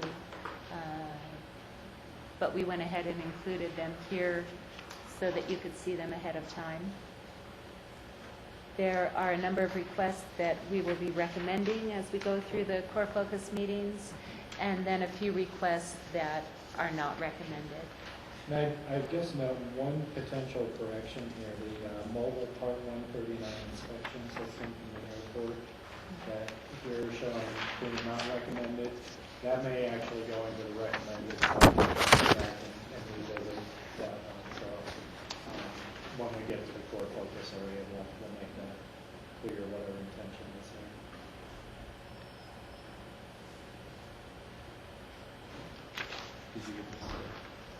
So, really, we really come to the conclusion. I think what's really important is to go back to the bottom line. With doing what we've proposed, whether that be, again, increasing the amount we're anticipating to spend on our capital investments, which I think directly benefit the community in very real ways, as well as what we proposed on operating. Our general fund is showing an average annual surplus of $120,000, a 5-year surplus of $603,000. So our general fund operating plan, not only is it balanced, right now we are showing it in surplus with the assumptions and appropriation recommendations that we've made to you today. Good. Similarly, when you look at all funds, the county is maintaining very healthy fund balances. We continue our emphasis to focus on maintaining the infrastructure and the assets that the community has historically invested in. We think we're making appropriate investments to maintain our organizational health and our organizational skills. And we're moving the needle on the strategic plan. If you'll just do one more slide, Connie. As we'll be discussing in the core focus areas, we have investments planned in this proposed budget that touch not only every core focus area that the board adopted in its strategic plan, but every success factor that we adopted in the strategic plan. And we're going to be looking forward to having our discussions with you in October and November to show how we're accomplishing that, and show how this budget accomplishes that. And with that, I think we're done with our portion of the presentation. We're ready for questions. Wasn't that a fun 2 hours, Stephen? John, let me ask you that we have this ongoing strategic initiative for improved cellular service throughout the county, yet I didn't see any budgeting for that in this plan. So, yeah, so that's you'll get more of that in the core focus area, Michael. Really, where that's going to fall, we focused today mostly on the general fund. That's really going to fall mostly in the translator fund, where the voters approved a ballot question November 2011 to allow us to use those funding sources, and you'll be seeing some appropriations to continue our efforts there. and sufficient to actually complete the project out of the translator fund? Well, we can't answer. I think what it's going to be sufficient to do is answer what it's going to take. We don't know exactly what those capital investments look like. We've made a lot of progress, I think, as we've talked about, in terms of mapping out where services are not, and getting the analytics where we may need to develop infrastructure. We're in the process of developing a partnership to see where private investment can be leveraged, and then see what's left. So I think we're a little ways off from being able to give you that number of saying how much we've got to invest in capital, but I can say we'll have adequate operating appropriations to be sure we're still making progress in answering that question. Okay. Any other questions, board? Yes, Rob? It's kind of a question on process and how we're moving forward. In our packets, a big substantial portion of our packets were these buy-ups and recommended and not recommended. I'm assuming that when we go through each area of the strategic plan, we will look at those individually in their merits and have full discussions of them. Is that the process where we actually approve those into the budget? Some are already reflected in the budget, some aren't, but I'm assuming we're going to look at those. Yeah. So I think we're planning to handle it very much like we did last year, which is in the core focus areas. We went a little deeper in the presentations with section leaders and managers, representing different areas, talking about their budgets, and then bringing it to a decision point to say, okay, we've got these buy-ups in this area. Here are the ones we're recommending. These are the ones we're not recommending. Now's the decision point board for you to either change what staff is recommending or accept what staff is recommending and have that discussion at that point. And so it'd be our anticipation that both what you're hearing from section leaders and managers as well as what you're reading in the packet materials will inform that discussion, that decision point. Another thing I think we should note is we've made a slight process change. You'll be getting notebooks once we start the core focus areas. One of the things that always happens is we're constantly revising our numbers, and as you recall, we're always shifting papers out. So we decided to compile the notebooks closer to the time when you're making a final decision and you're in those meetings, rather than right now, so that hopefully we have to do less paper shuffling and less changes for you throughout the process. Okay. We're going to take a break till, what time should we take a break till? Till 1 o'clock?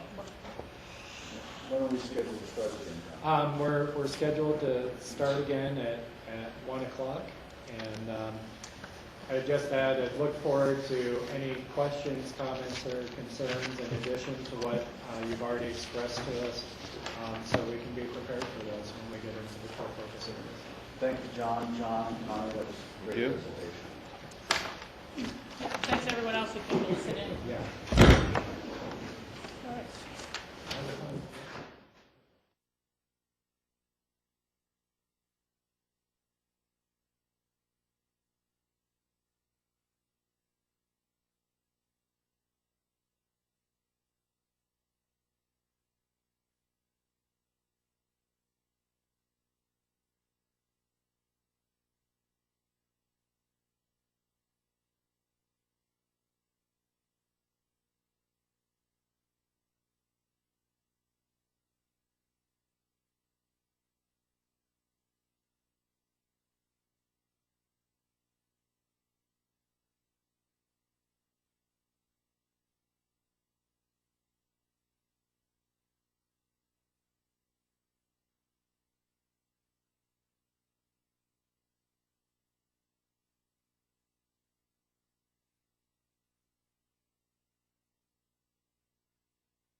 Okay.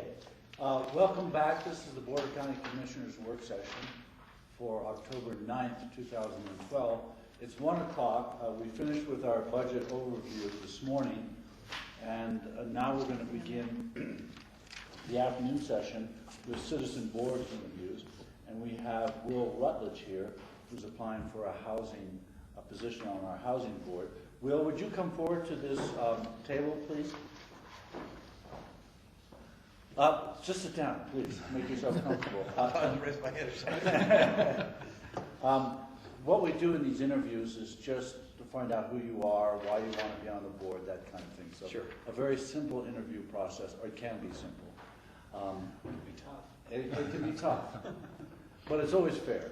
And so the board will ask you a few questions, and then we'll go from there. Board, do you have questions for Will? Start? Yes, Rob. Will, thank you for applying. Can you Sure. tell us a little bit about why you want the position and what you think you'll add and what you think you'll get out of it? I've been in employee housing for 6 years, lived in it. I've been around it for 20 years since I've been here. I've seen, tons of positive influence in the town and tons of positive reactions, and I've seen also some negative reactions, and I see, unfortunately, some of the issues with employee housing are continuing and maybe not being brought to the table actively, and I'd like to do that and help fix it. Can I Yeah, follow on definitely. that? That's kind of a mysterious answer. I'm sure. Rob can- So what are some of the things that are not working properly as you are? In the past, for instance, well, I live in Annie Mitchell, which is a brand new employee housing unit complex. 6 years ago, 39 one-bedrooms. It was built by Ari Nelson. It was designed by ASW, I believe, which is out of Santa Fe, New Mexico. We currently have probably done $250,000 in retro fixes or updates or changes to the design or construction based on inadequacies in design and construction. For instance, roof rates. We had a car that was some of our roofs angled down directly onto sidewalks, and we had a car that was crushed by a block of ice the size of a school bus that a guy had gotten out of minutes before, which would have been tragic. We've had stuff as big as that. We've had stuff as little as the boiler rooms were not built to code or plumbed properly. Little stuff like that. And we're still going, it's an ongoing process right now. We're still fixing things that were as a result of construction 6 years ago. I have spoken a bit at the Burlingame Phase 2 meetings, and I think that they're addressing that. They're looking at the subs, not taking the cheapest bid, and probably putting a project manager out there to see that things are done accurately. What I see in the future that's still happening is, for instance, there's a 8-unit complex that was built over by the ice rink. I believe it's called Ajax Condominiums or something like that. They are not aware that their condo decks require them to have a project manager and a reserve fund, and they are not currently doing it. And I've spoken to people in housing, and they say there's nothing they can do to correct that. So I'd like to at least do something about trying to change the rules for that. So there's a little past, there's a little future. Any more questions, Rob? Right now. Jack? Though the question I'm going to ask is not specific to one's role or potential role on the housing board, it's important for some of us as to what your thinking is. What do you think of the urban growth boundary? I'm sorry? What do you think of the urban growth boundary? Do you know what that is? I do, and I think it's accurate right now, but I think it's, as with everything, including for instance, the 10% cap on increases in your units, it's should be subject to review and possible change all along the line. We're an adaptive society, which is great. Right now, I think it's great. I think it's accurate. Thank you. Will, let's follow up on your experience at Annie Mitchell with improvements that you had to make. Does that just Do you think that brings you into the program with a prejudice against the program because you guys? Absolutely not.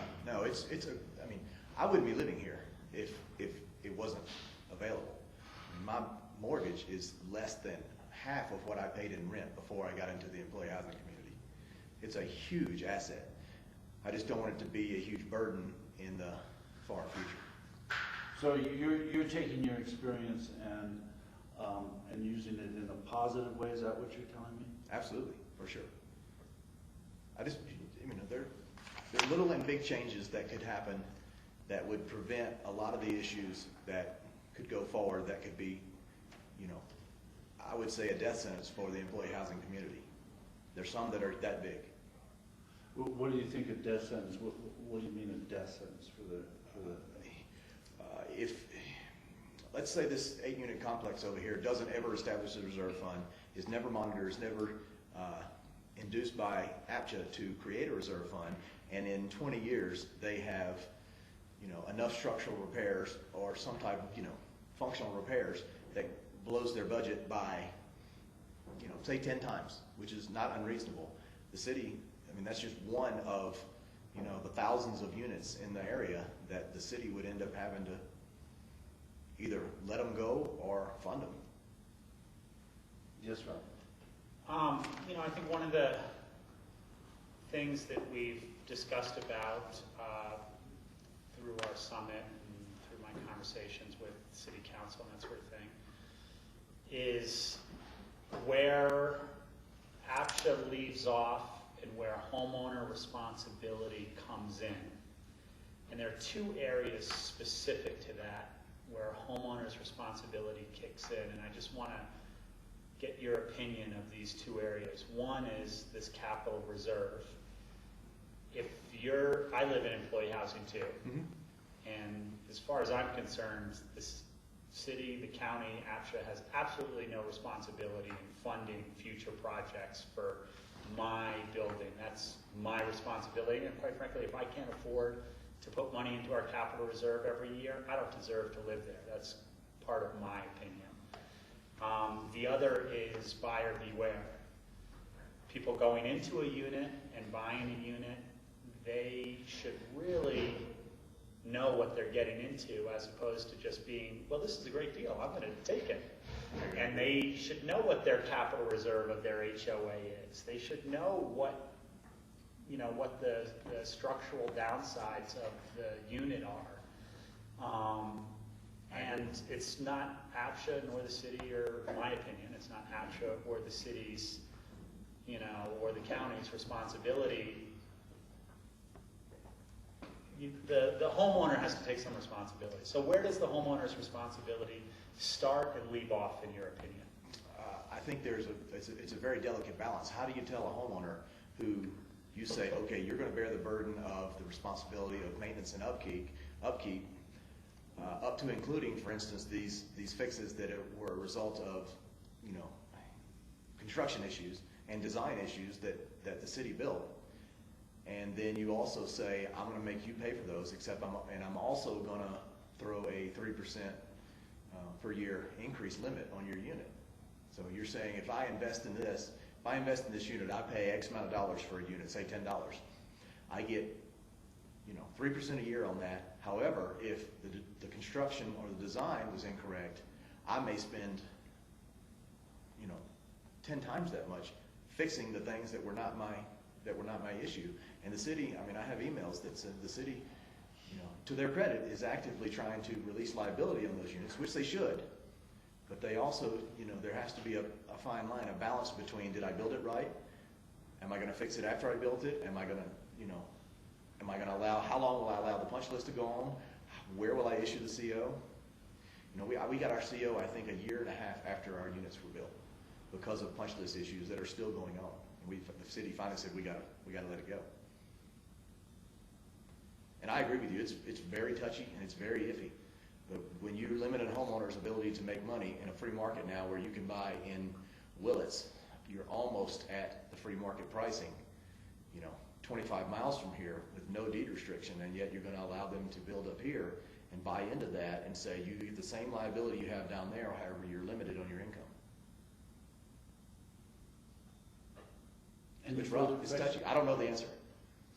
I don't either. No, we're having a housing summit, we've had a meeting already, and the issue of homeowners' responsibility has come up, and the issue of limits on the homeowners' gains or appreciations have come up too, and it's a quandary that hasn't been answered. It's gonna be rough. Yeah. I Jack, mean, you- any further questions? Yeah, you have indicated that there's this delicate balance, but in fact, let's not talk about a new project, because I think you've got a real tough situation if the original construction wasn't up to specifications or whatever. But how about the older complexes? Now answer that question, Rob's question, relative to older complexes. I mean, you're looking, if you look behind us out the windows, you see the mold issues. I had a friend who wanted a complex or wanted a unit in Centennial and did not purchase it because he could not mitigate the liability from the possible mold issues from the units that are 10 feet away on each side. I think the city may be on the line for, hopefully you can, for some issues, some liability, and hopefully you want to stop that. For instance, you don't want it to happen at any new construction. Yeah, but why would the city be liable for a project that was built, approved, passed the building code? Now, Sure, we sure. always have a subjectivity in there, but why would the city be liable to deal with a problem that appeared to be long-term and not capitalized when they found it originally? You're right, they may not be liable, but if they are not and they choose not to put money in, you're going to have people walk away from their units. And then what do? You have empty units with a master deed restriction that is the city's, and say, what do I do with it? You're going to be like all the banks in the country right now saying people are turning their keys in. It will get to that point. I hope it doesn't, but you have to do two things. You have to stop it from getting to that point in the current construction, and you have to stop it from happening in the new construction. Yeah, well, I question whether the answer is to have the public pay for private, responsibilities one way or another. Another question. This Thursday, second phase of our work session on housing, we're going to be having a discussion about possibly expanding the program to include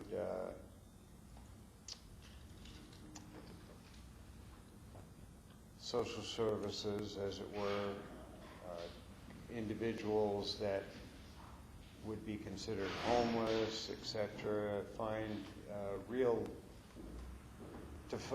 One of the challenges, I think, will be to find a revenue stream that will help pay for the building of a new type of housing, not necessarily employee housing, but community housing is what we're calling it.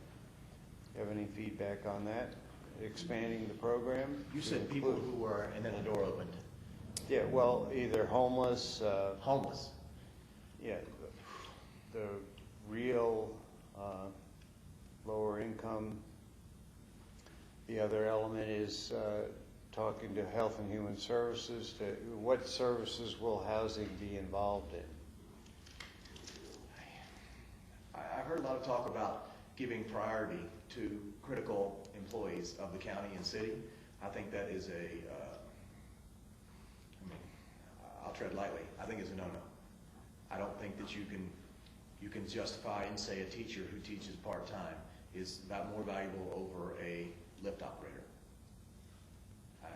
Well, I'm with you there, but I didn't ask you that I question. understand what you're saying. I gave myself time to think on what you're talking about. I haven't heard anything about it. I don't know the parameters on it. I am going to attend Thursday all day. I would want to hear more about what people would be included, how it would be funded, where it would be, what are the requirements. For instance, imagine if you built this, the city can't tell these units to have a reserve fund, and they can limit their income, but they can build this unit and give these people free housing and give them maybe free, whatever they determine, free housing and subsidize all their liability. So you end up having two drastically different types of housing for two drastically different types of people in town, which, you know, if somebody told me I didn't have to pay my mortgage and I could go live in free housing right now and it's right next door.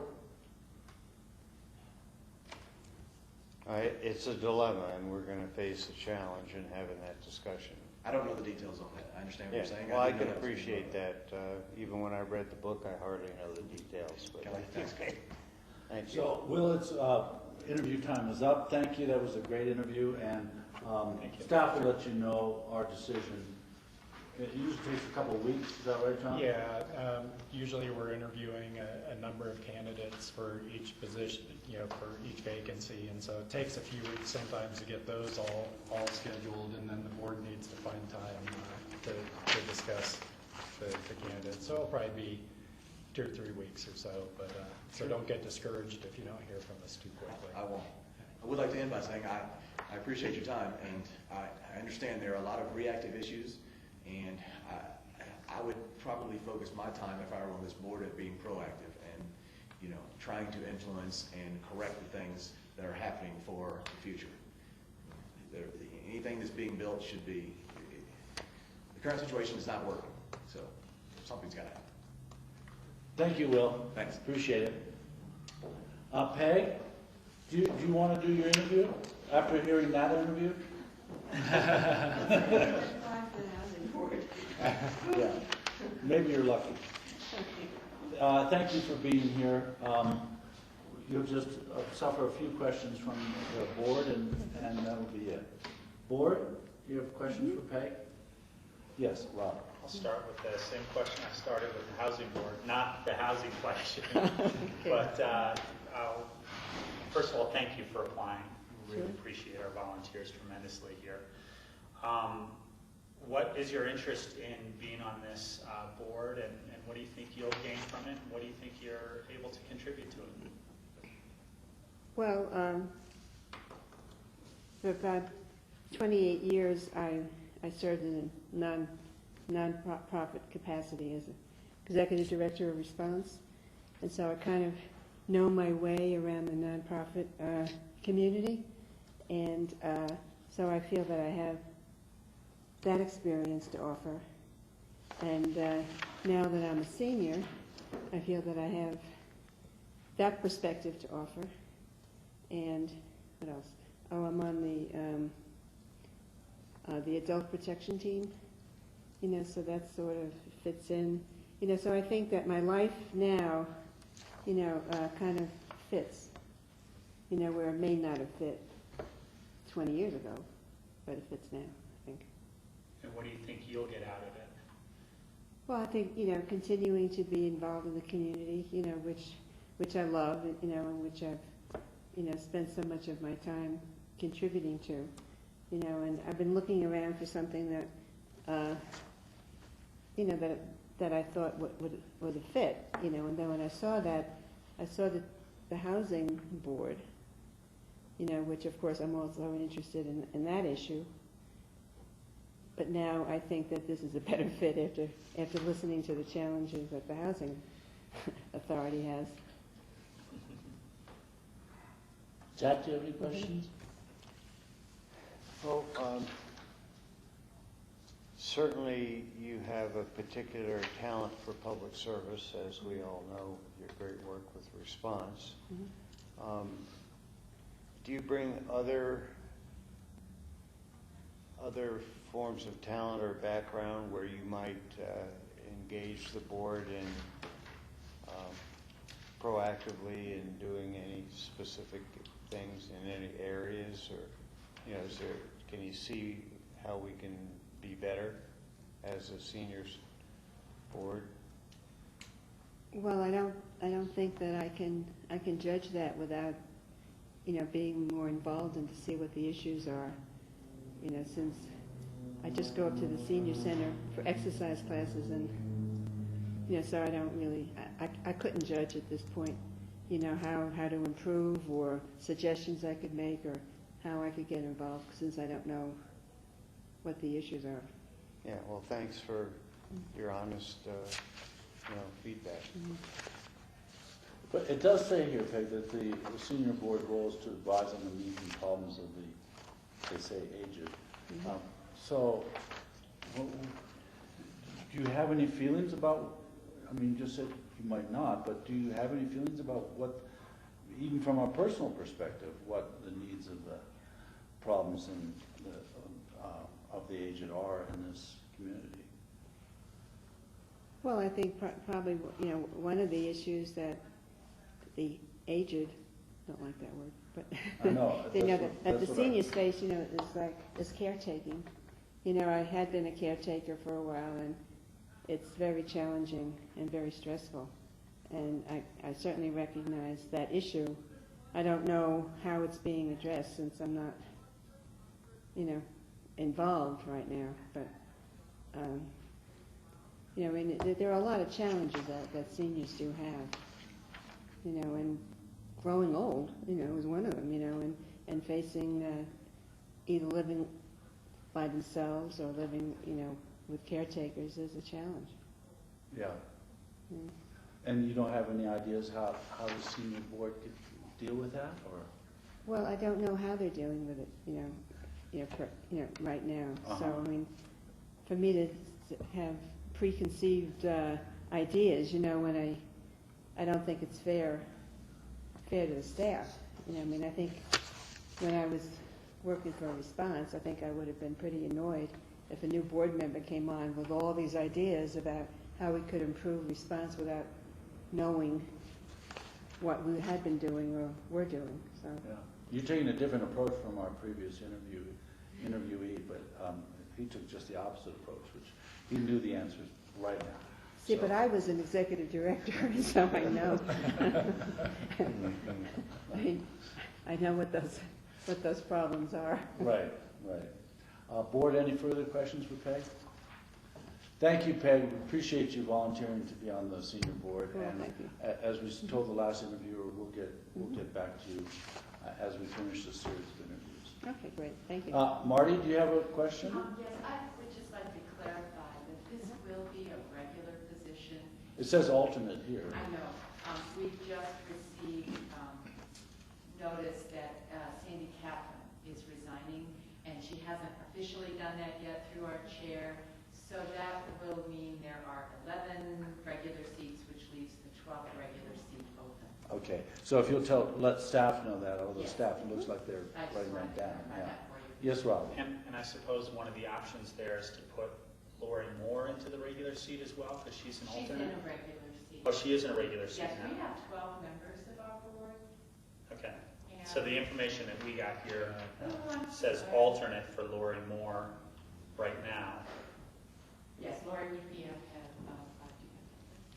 So I don't know who else has stepped off. Well, we don't need to solve Yeah, the yeah. problem. Yes. But you can, Marty, you can talk to staff at some point and figure that out. Oh, I can clarify that right now if you'd like. Rudy Scheich resigned some time ago. Okay. He actually did not re-up for this year. Okay, Thank you. good, thank you. Peg, thank you so much for coming. Is this something that was left behind, or? I wish, but it's actually your microphone. Oh. Okay. All right, thank you. Going to have to put a sign on that.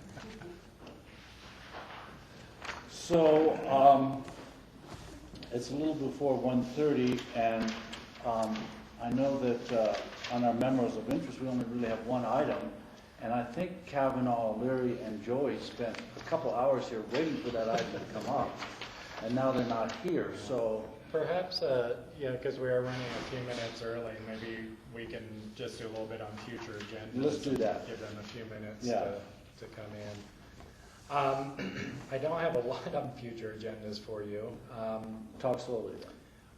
Well, we do have our joint meeting coming up with Eagle County on Monday. I'm still touching base with their staff, so hopefully by tomorrow's open discussion, I can finalize with you. You'd come up with, this board to come up with a number of agenda items. We'll probably have to cull that down, given other items that they may want to talk about. So hopefully I'll be able to bring back an agenda for that for you by tomorrow. Yes, Rob? There was an article about the community center closing for a period of time. I don't know if that affects this or not.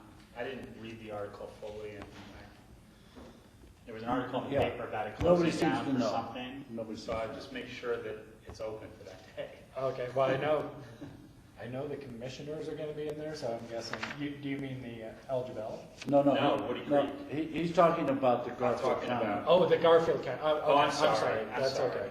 I skipped. I jumped to the next one. We will certainly check into that, so I don't have an update for you on but I saw the same article, and it's not clear to me what that schedule is or what that means. It seemed like they're gonna close later. Yeah, nobody knows. Okay. So that kind of covers our October 18th. I have had a chance to visit with the new county manager down in Garfield County, and we've exchanged some emails, so I'll be able to definitely talk about a final agenda for our joint meeting on Thursday, October 18th. The only other thing I just wanted to draw your attention to right now is November 13th right now. We do have a 9:30 start. That's going to be a pretty full day of budgeting. That was to accommodate trying to get 2 hours in for a Healthy Community Fund grant review. And it's pretty much 9:30 to 5 with a work and lunch. There's a lot there. So if we get through the Healthy Community Fund grant reviews, and under that 2-hour period, we'll have a longer break there. Okay, John, I'm not gonna be able to attend the housing meeting. I have a RAFTA meeting that day. And also on the 18th, I'll be out of town for the Garfield County Commissioners.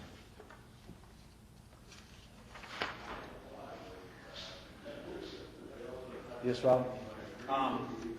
Couple of notes. I'm going to be out of town the 23rd and the 24th, which is definite now. It was potential when I talked to you a week ago. So, and the October 25th meeting that's listed on here for Northwest COG, they've added in Aspen. My understanding is that that's a call-in, and they've canceled the Aspen portion of it. Okay. And So I will call into that meeting. I will attend and participate in it, but I will do it from out of town. Okay.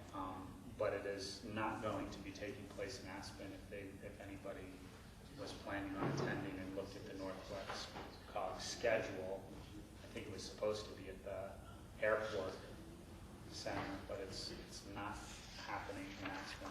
They changed it to a call-in meeting. Jack, do you have any update? No?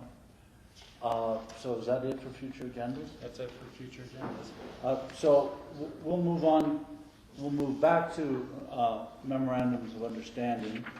And I understand that our sheriff has a memo of interest for us. Does that mean you're ready for me? It definitely means I'm ready for it. Okay. Good afternoon, everybody.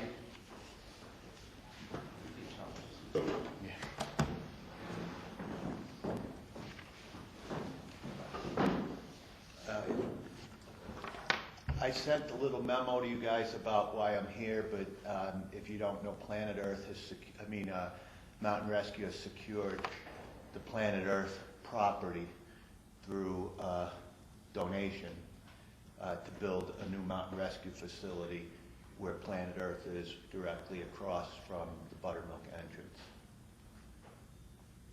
They're in the planning stages right now. They've got design, they've got an architect. I think they're ready to submit plans. I'm here to ask today that right now the permitting fees are in the neighborhood of $11,000, between $11,000. I think they, yeah. That's a good number. And I'm asking that the county absorb that payment in the form of a donation, if you will, to Mountain Rescue. I do believe that the fee still needs to be paid to ComDev from the conversations I've had with Cindy. So that may mean it might be a contribution from the commissioners to Mountain Rescue, which I don't know that if we need to be reminded is a nonprofit that works solely on donations And right now, I think the county gives about $6,000 or $7,000 a year to Mountain Rescue for the maintenance of their vehicles. The city gives them the property on Main Street, which they've been using. So I think I'm asking for that donation to be made from the county to Mountain Rescue. John? Yeah, and I would just add in, Joey and I had an opportunity to visit about this a little bit earlier. I think one of the unique things about this request versus maybe other nonprofit requests that may come our way is that Mountain Rescue is certainly fulfilling a duty that would otherwise fall on the county and on the sheriff's department. And so that has been the nature of our partnership historically, and so this would be more of an appropriation, I think, supporting what is a core county function versus just a community function that would otherwise isn't connected to our core mission. So, Joe, would you be interested in asking for an extra appropriation of $11,000 for the sheriff's office for the purposes of contributing to Mountain Rescue? Because I'm a little uncomfortable with the word waiver.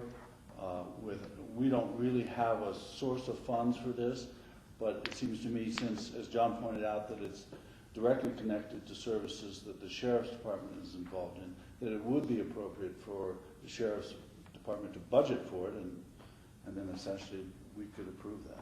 Well, I do not have a budget for that item. Right. I was hoping that the board would take it out of your funds and pay it. Well, our funds are your funds, and so. I think this may be a nuance. Right now, the board has discretionary funds, which I think is what you're talking about. Yeah. They aren't sufficient to cover this. There's $8,000 left. I think, Michael, what you're suggesting is we would do a budget appropriation in the sheriff's department of $11,000, and the expenditure would come out of your department as an expenditure to support a function that falls within the department's responsibility. So it'd just be, I think today then the direction from the board, if we went that way, would be to staff to prepare a supplemental appropriation, if the board's supportive of this, in the sheriff's department. That would then, quite frankly, be a net. It would come back into our community development. Yeah, it keeps everybody whole. Yeah. And the line of budgetary responsibility is quite clear then. It comes from the sheriff, and because it supports your functions, and it's either approved or denied by the commissioners, which is our function, really a larger budgetary function that is separate from dealing with individual requests, essentially. So, Jack, do you have any comments? Yeah, I'm certainly supportive of finding a way to make this happen, but I immediately perceive that the path isn't clear, meaning how we've done business relative to our discretionary fund, et cetera. And any particular issue, and one recently that came up, the board is very concerned about setting precedents. So this would fit into that category of how to do it without setting a precedent. I would assume that Mountain Rescue, as we've heard and articulated as a function of the sheriff's and communities, workings, as it were, you're saying it could easily come out of that revenue stream, meaning the budgetary responsibility from the sheriff. And at the end of the year, we have our expenditures and revenues and all of that, and it would be a general fund. Right. I think what I would suggest is that we do a one-time appropriation into the sheriff's budget, if this is the board's desire, for the purpose of supporting the project that Mountain Rescue is undertaking in the amount equal to the fees that would be charged by ComDev. And then we need to provide a justification while we're making that appropriation, Jack, that I think would distinguish then what's unique about this and what precedent, if any, is getting set. And, you know, that justification is going to be the, I think, unique relationship between Mountain Rescue's function in meeting a core mission of the counties through the Sheriff's Department. And I think that's a pretty clean path, even if I took a while to describe it. Well, a question about cover the fees. Now, do we not have a projected amount because it says 11,000 here?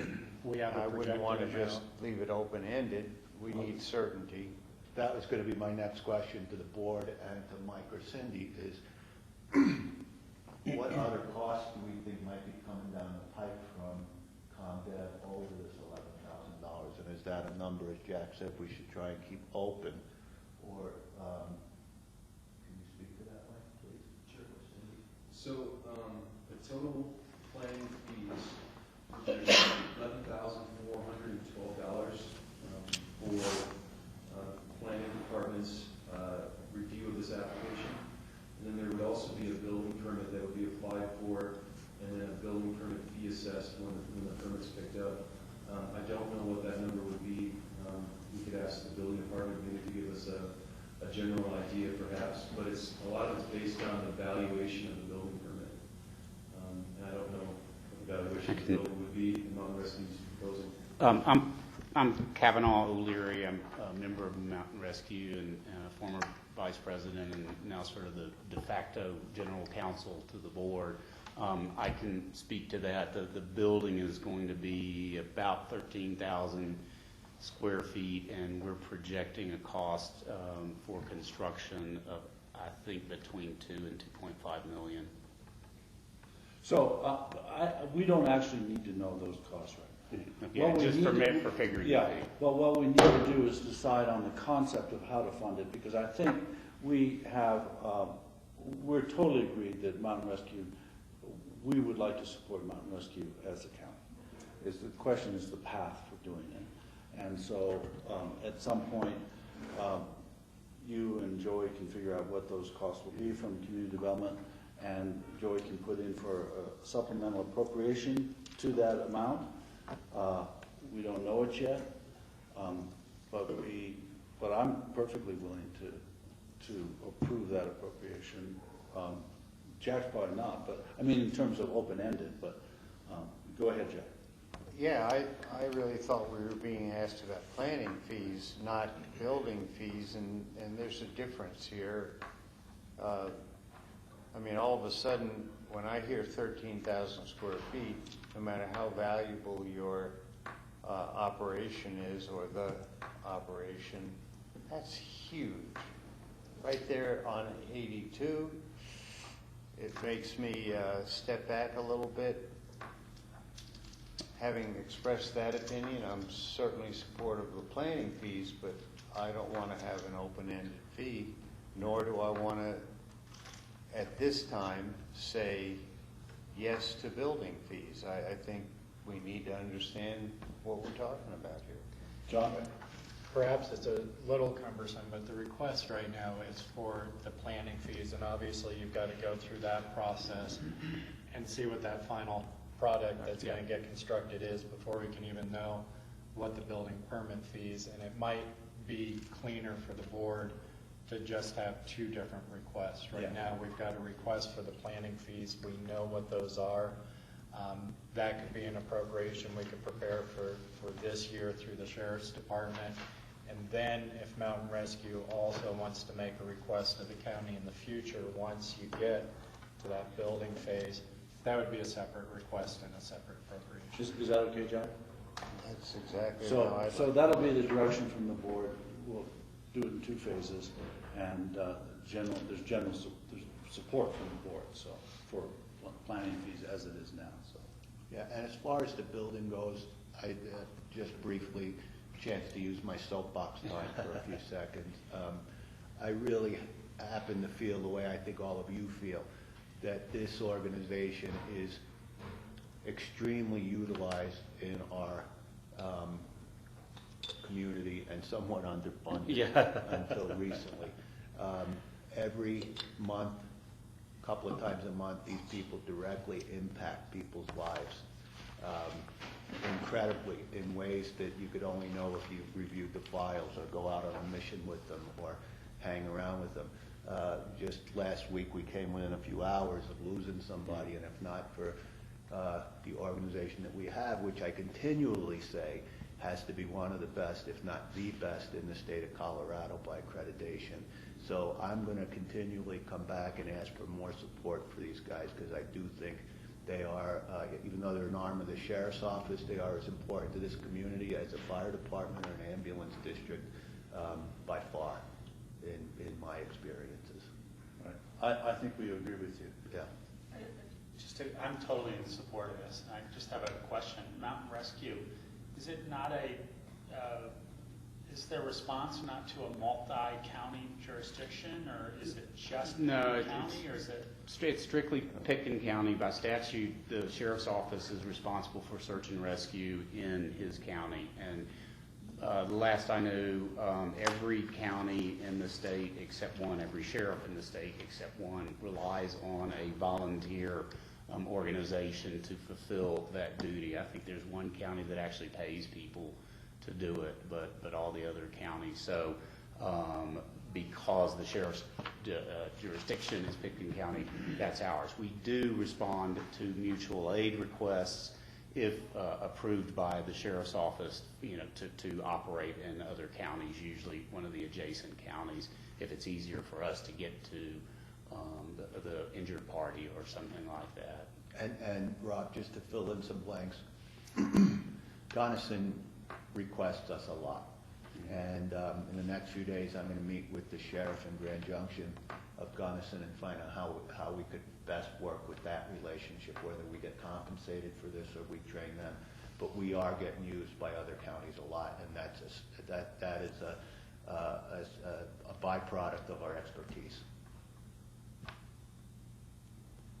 Yeah, I would just ask Search and Rescue to look for open-mindedness and tolerance on their missions, and if they can find that in this county, that would be great. So, 'cause that's something we lose all the time. So. Thank you. Thank you, guys. All right. Thank you for your Have a good consideration. day. Yeah.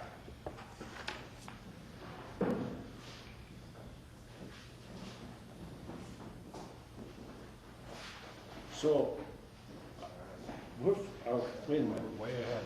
Are we way ahead? Yeah, but knock on wood, Michael, that could change. I have to get on my knees here because one of the floors would. We're done. There's open discussion, I guess. Is that right? Yeah, and Michael, really, I was just going to visit with you about board appointments, and given that George and Rachel are here, I think it makes sense to wait on that discussion, and that's really all I had for open discussion in the spirit of continuing to move things along. Board, is there any open discussion? I have Yes, Jack? a clarification. I failed to mention or ask this question on the future agendas, November 13th, where we have the working lunch. Is that a brown bag lunch? It was intended to be a brown bag lunch.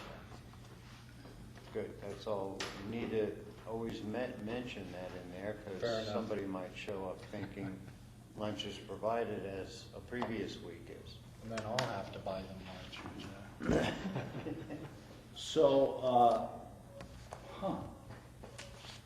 do you think John Ely is ready to do this meeting at 1:45 rather than at 3:00? We'll call right now, but perhaps in the interest of letting grassroots go and such, we could make our motions to go into executive session and then work our way up to the third floor of the plaza. Okay. Is there a motion to that effect for a special meeting for the purpose of executive session in Plaza 3? I will make the motion for the executive session. I believe that state Roaring Fork Exchange, ag legislation. I think we need to go into special Special meeting meeting. first and then go into executive session. I'll make a motion to go into special meeting. Is there a second? Second. All in favor? Aye. Aye. I'll make a motion to go into executive session Is there a second? pursuant to CRS 246402-4B and CRS 246402-4E for the things that were stated on our agenda. Which are Roaring Fork Exchange, ag litigation, legislation, I apologize, Christensen tax lien, Brush Creek Trail, workforce housing purchase, plus I know Kutsabas is on the list also. Right, and we also, there's an addition on here on John's, the Aspen Hydro IGA. And Jack, I can't remember if you said Roaring Fork Exchange or not. Yeah, that was the first one. So, all in favor? Aye. Aye. Thank you. Okay. Any luck getting hold of John?